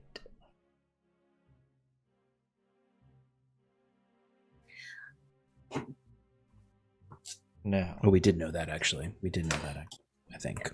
Yeah, we did. I would like something from you. So many devils. So many wants for me. Well, and he looks around and just like makes a small motion, and all the pit fiends leave. And as you do you look around, or you just keep your eyes on Despater? Keep my eyes on Despater. Okay. Okay, cool. Yep. Leaf, do you have any dealings with the Archdevil Bell? Well, on the books or off the books? Either. Well, yeah. He is unhappy that he is not in charge of Avernus anymore. And that the blood war is over, he no longer has a means to rise. He wishes to take my throne. It's not going to happen, but I would not like any disruptions. He has a sword. A symbol. Bring it to me. Where Bell is, I'm not sure, but find him. Take his weapon. Show him to be useless. And I will grant you a boon. We can discuss the terms of what you want on your return, unless you have something in mind now.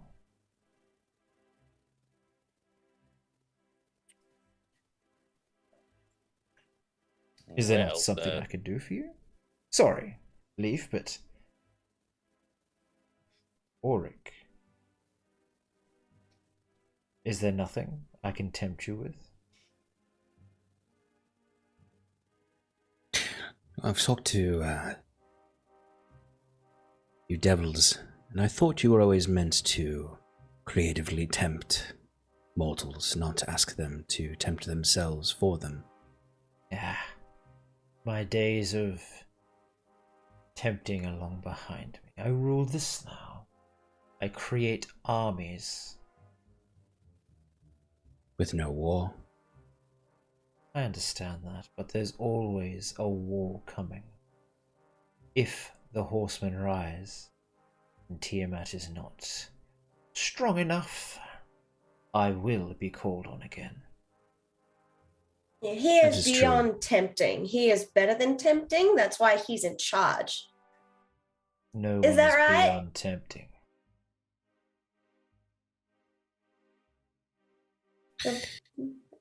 I've learned He's quite a lot cool. about temptations. And the woes that come with them. So You wish us to retrieve this sword, and in exchange you will give us something? Yes.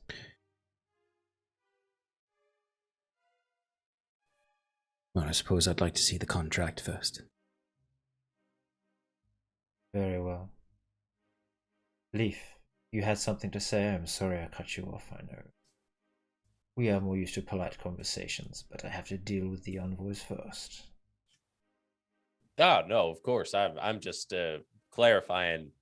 Is this you want it well known that we've done this? Is that you want Bale humiliated publicly? It would be good. Maybe not that you've done it, but someone has.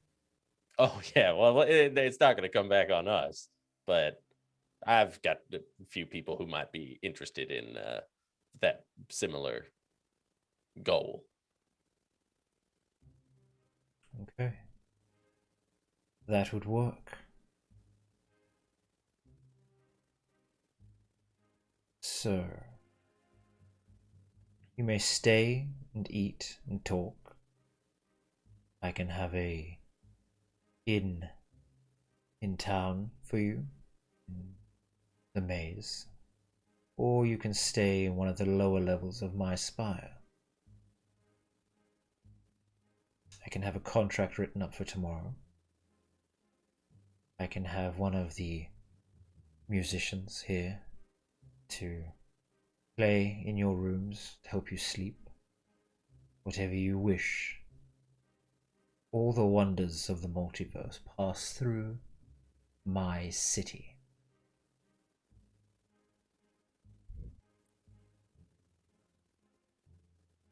Where would you like to stay? Simple rooms in the inns within the maze. Okay.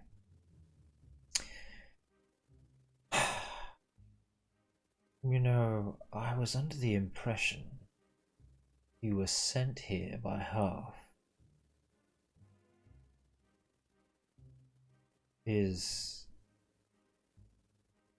Were you not?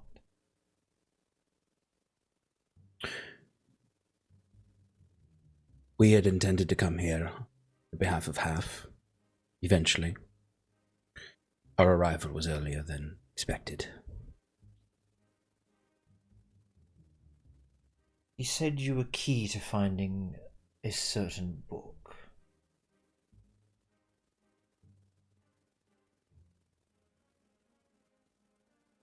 Do you know what I refer to? I've read many books, seen many books. Perhaps you could be a bit more specific, Dispater. A Book of the Damned. I've heard of such thing. His eyes flicked to Leaf for a moment and back to you.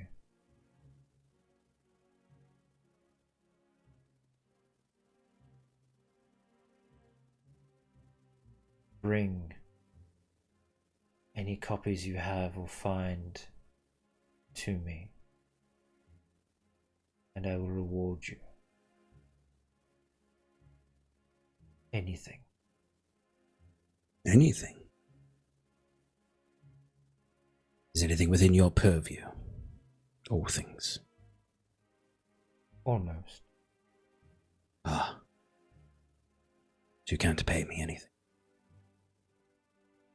My lord can. It is his wish that the books of the damned be complete into a single tome.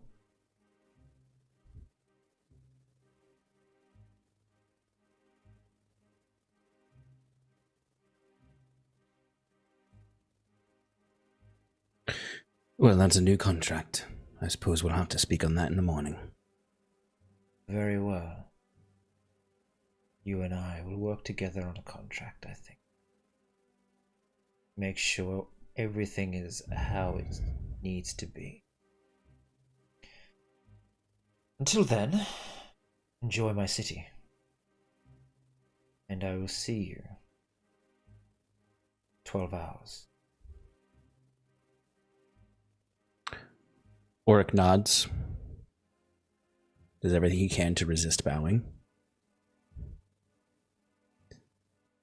Walks away backwards, looking to Leaf and Tig.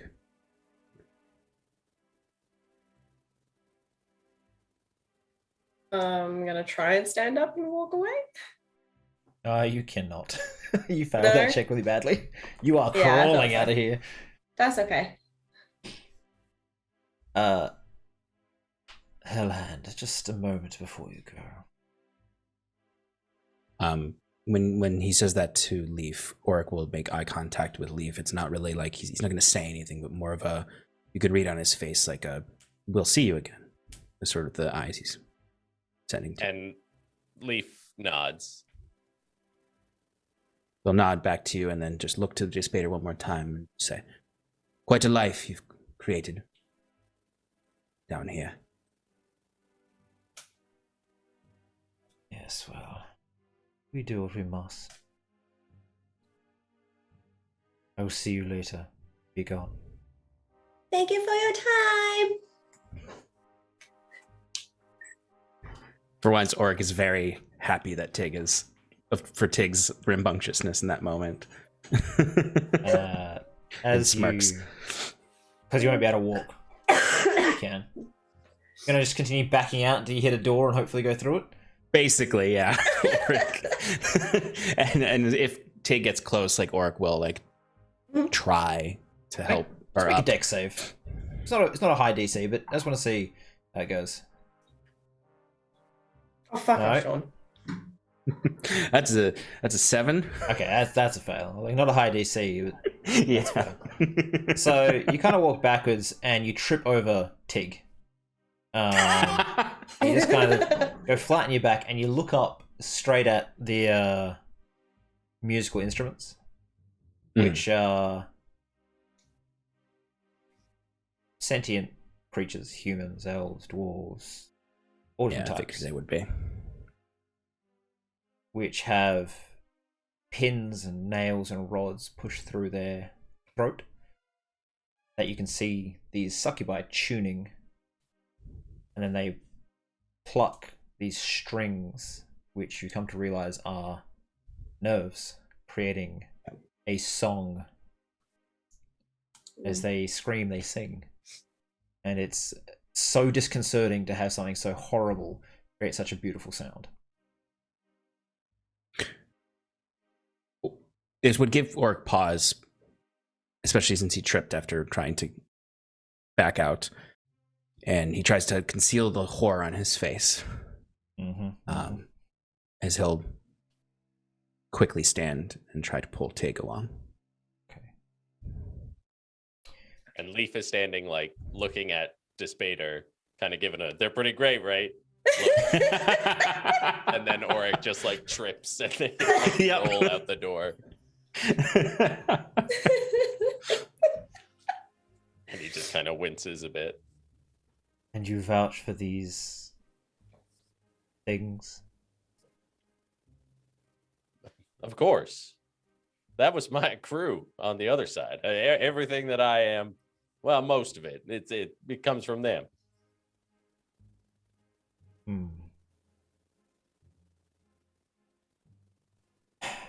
I have word that one of your contacts has turned against you. I'm not sure which one.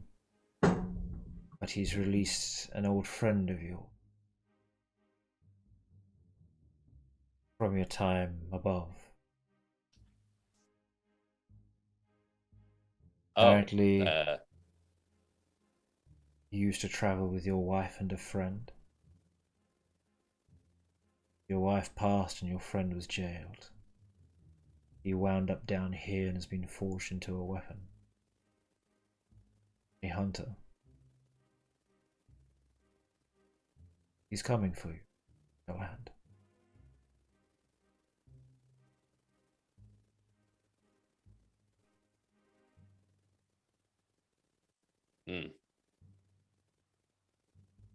You have. They always go for the heart, don't they?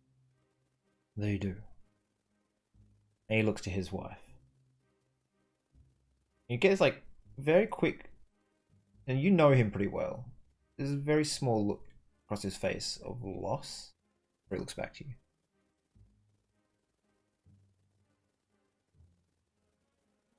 This creature can kill you permanently. Be careful.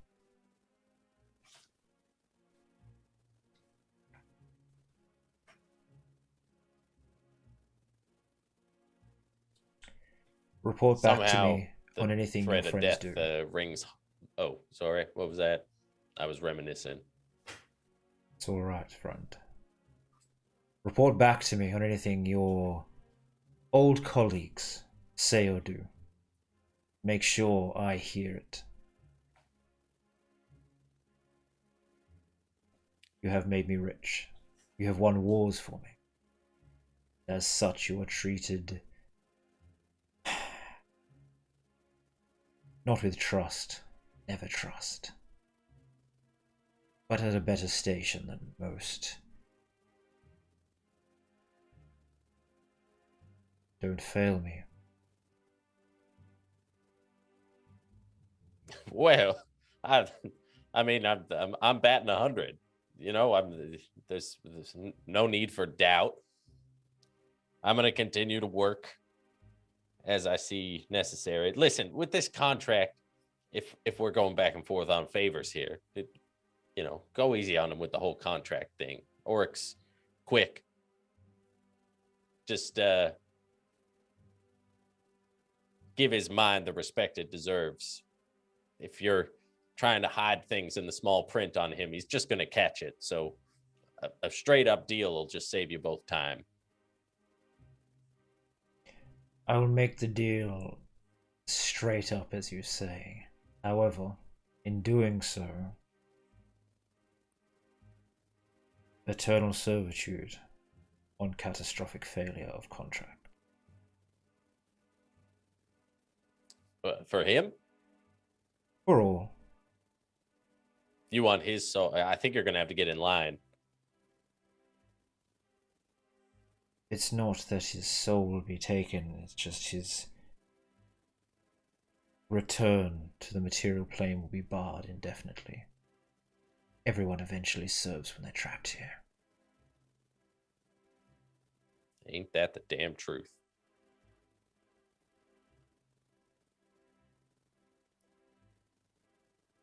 Well, those are terms for you to discuss with him, I think. I don't have any say in that. I'm just giving you a heads up. Understood. There's...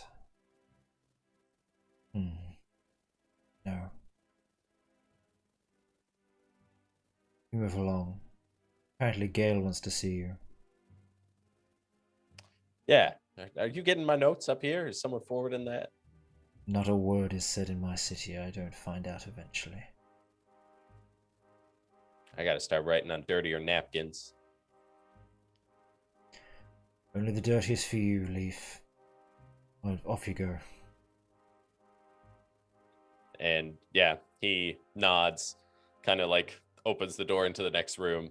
And I guess if all the pit fiends are just kind of like standing in a circle out it's there. it's like a very small waiting room, and they're like shoulder to shoulder, like very uncomfortable. These massive jacked pit fiends, their wings are like bent weirdly, trying to fit in there.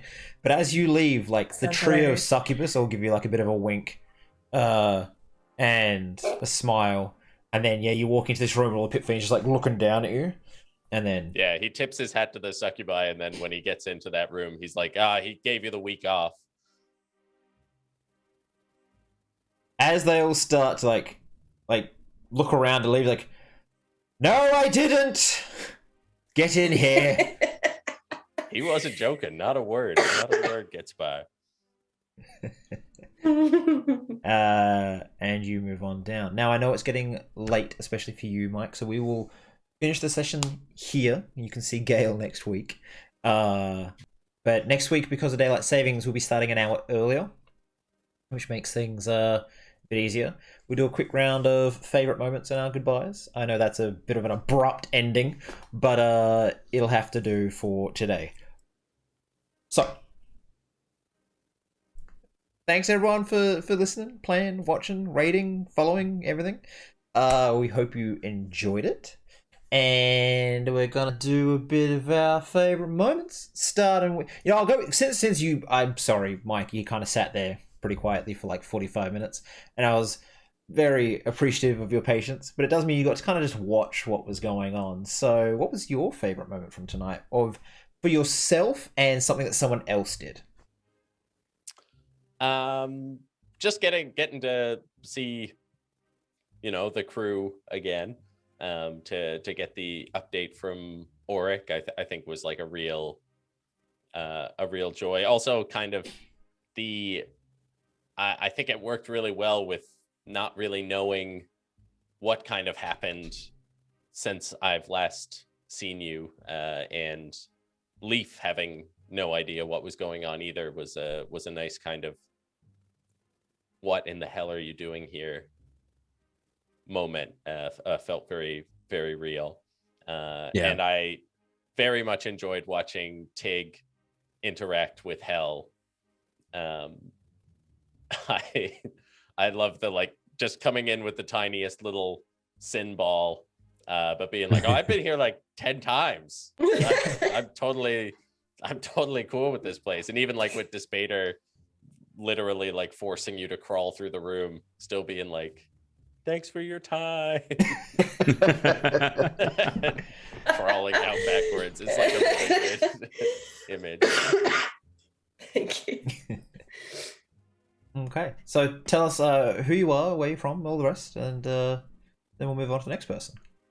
Okay, yeah. Again, I'm Mike Fardy. I'm the DM over at Wonders and Blunders, at Wonder and Blunder on whatever social media you're on.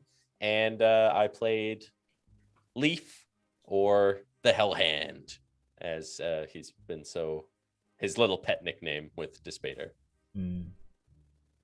All right, next up we'll go with Shro. Hi everybody, I'm Shro Grill. I had fun playing Tig today/tonight, or wherever you are in the world. We're going to do Where You Can Find Me. It's right here, basically right now, an hour earlier, next week. Anywhere else if you look. Sorry. She has been sick lately, so fuck off. Yeah, I'm still trying to recover from a respiratory infection. So forgive me. Favorite moments.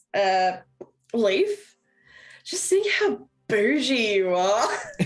It's just like, come here. He's like, knocks on the window, like, I got this, gets us a drink. The drinks was like my absolute favorite thing. It was just like, screams on the way down, but you're fine. And I was like, oh, he's a gangster here. And then going like, we've got an elevator, everyone salutes you, and you're just like, it's nothing to you. You don't want to acknowledge it, sort of thing. Seeing how bougie you are in hell. And I'm just like, oh, this place is lavish. I love it. It was great. After the things that I've heard about Leaf very sparingly, Tig's been given a very different impression of what you are like. And now I'm just like, oh no, he's great. I love him. My favorite. He's just your favorite kitty. He is my favorite kitty. He's the first kitty I've ever talked to. So he's winning. Auric.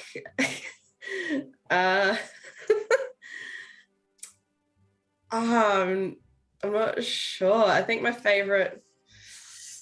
stuck for favorite moments of tripping when leaving Despater, or the like adamantly fighting to get to the top of the mountain. Like it was a really, really good moment, like, you know, scene to see that. And I was like, I wanted to help so bad, but at the same time, no, I don't. Yeah. But favorite self, I've been here, but not here. I've been here and here and that spot there. I was just like, oh, I'm so sorry. When the penny dropped. So annoying, isn't it?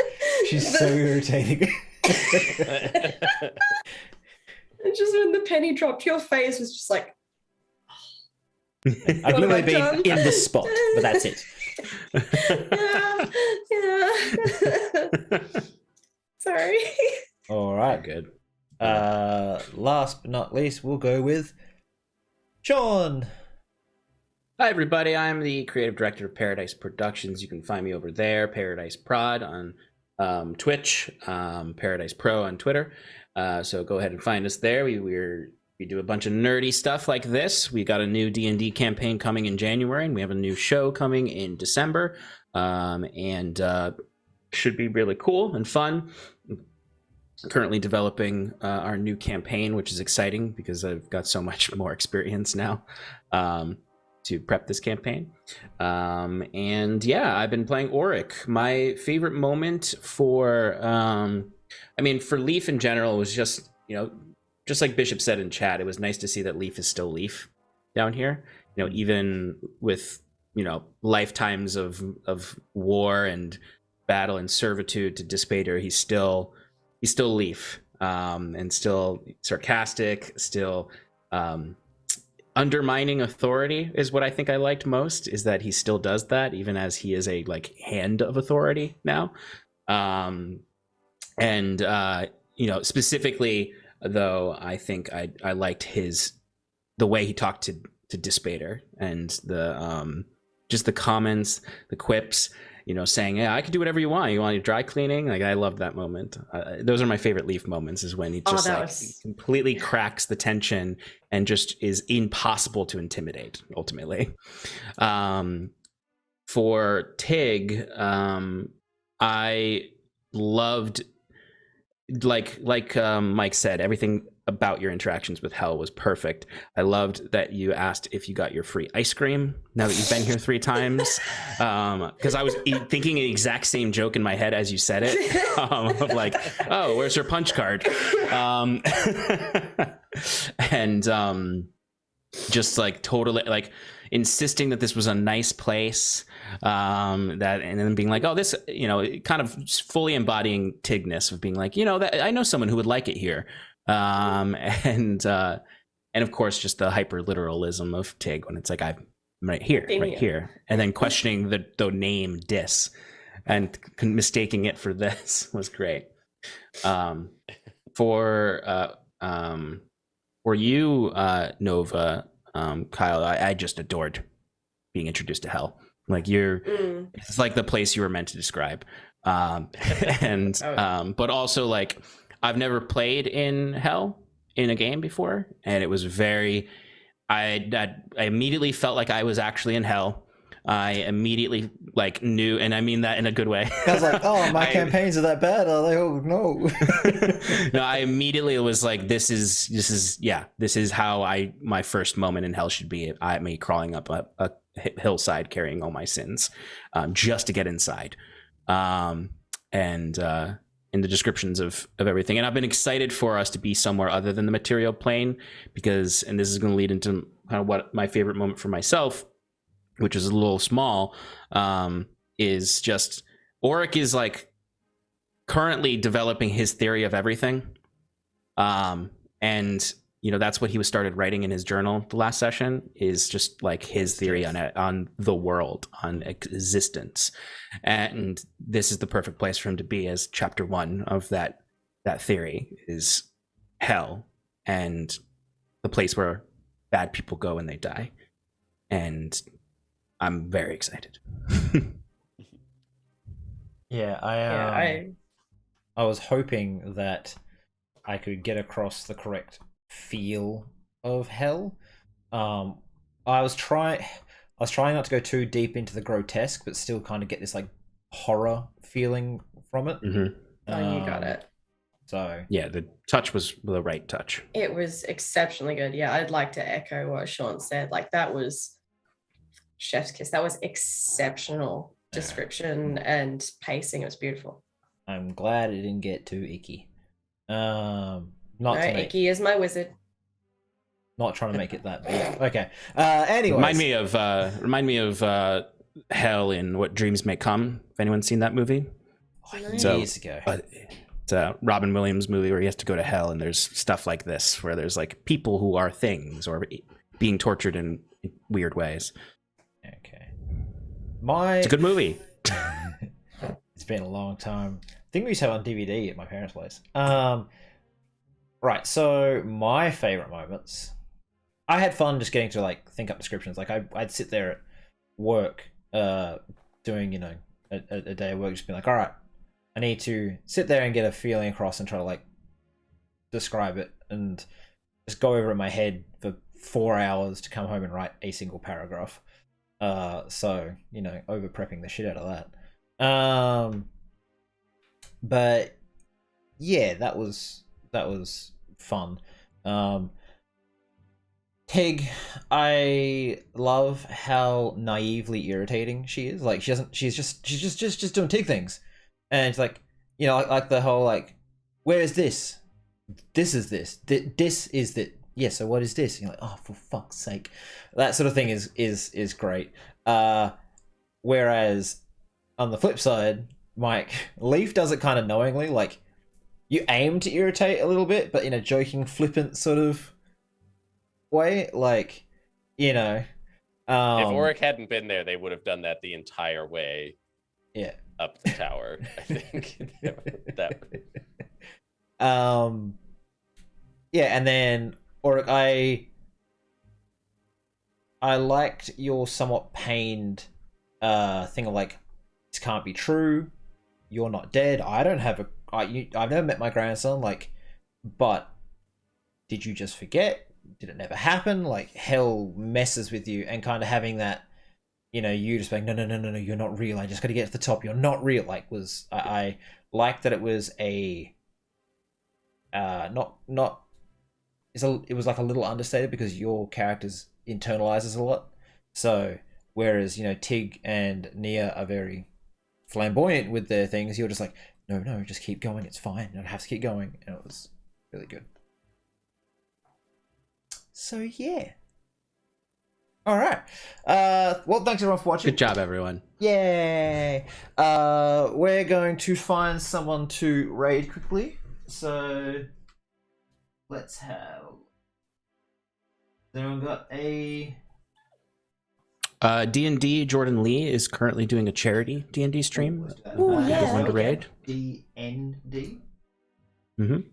Jordan. Oh, I see it. All right.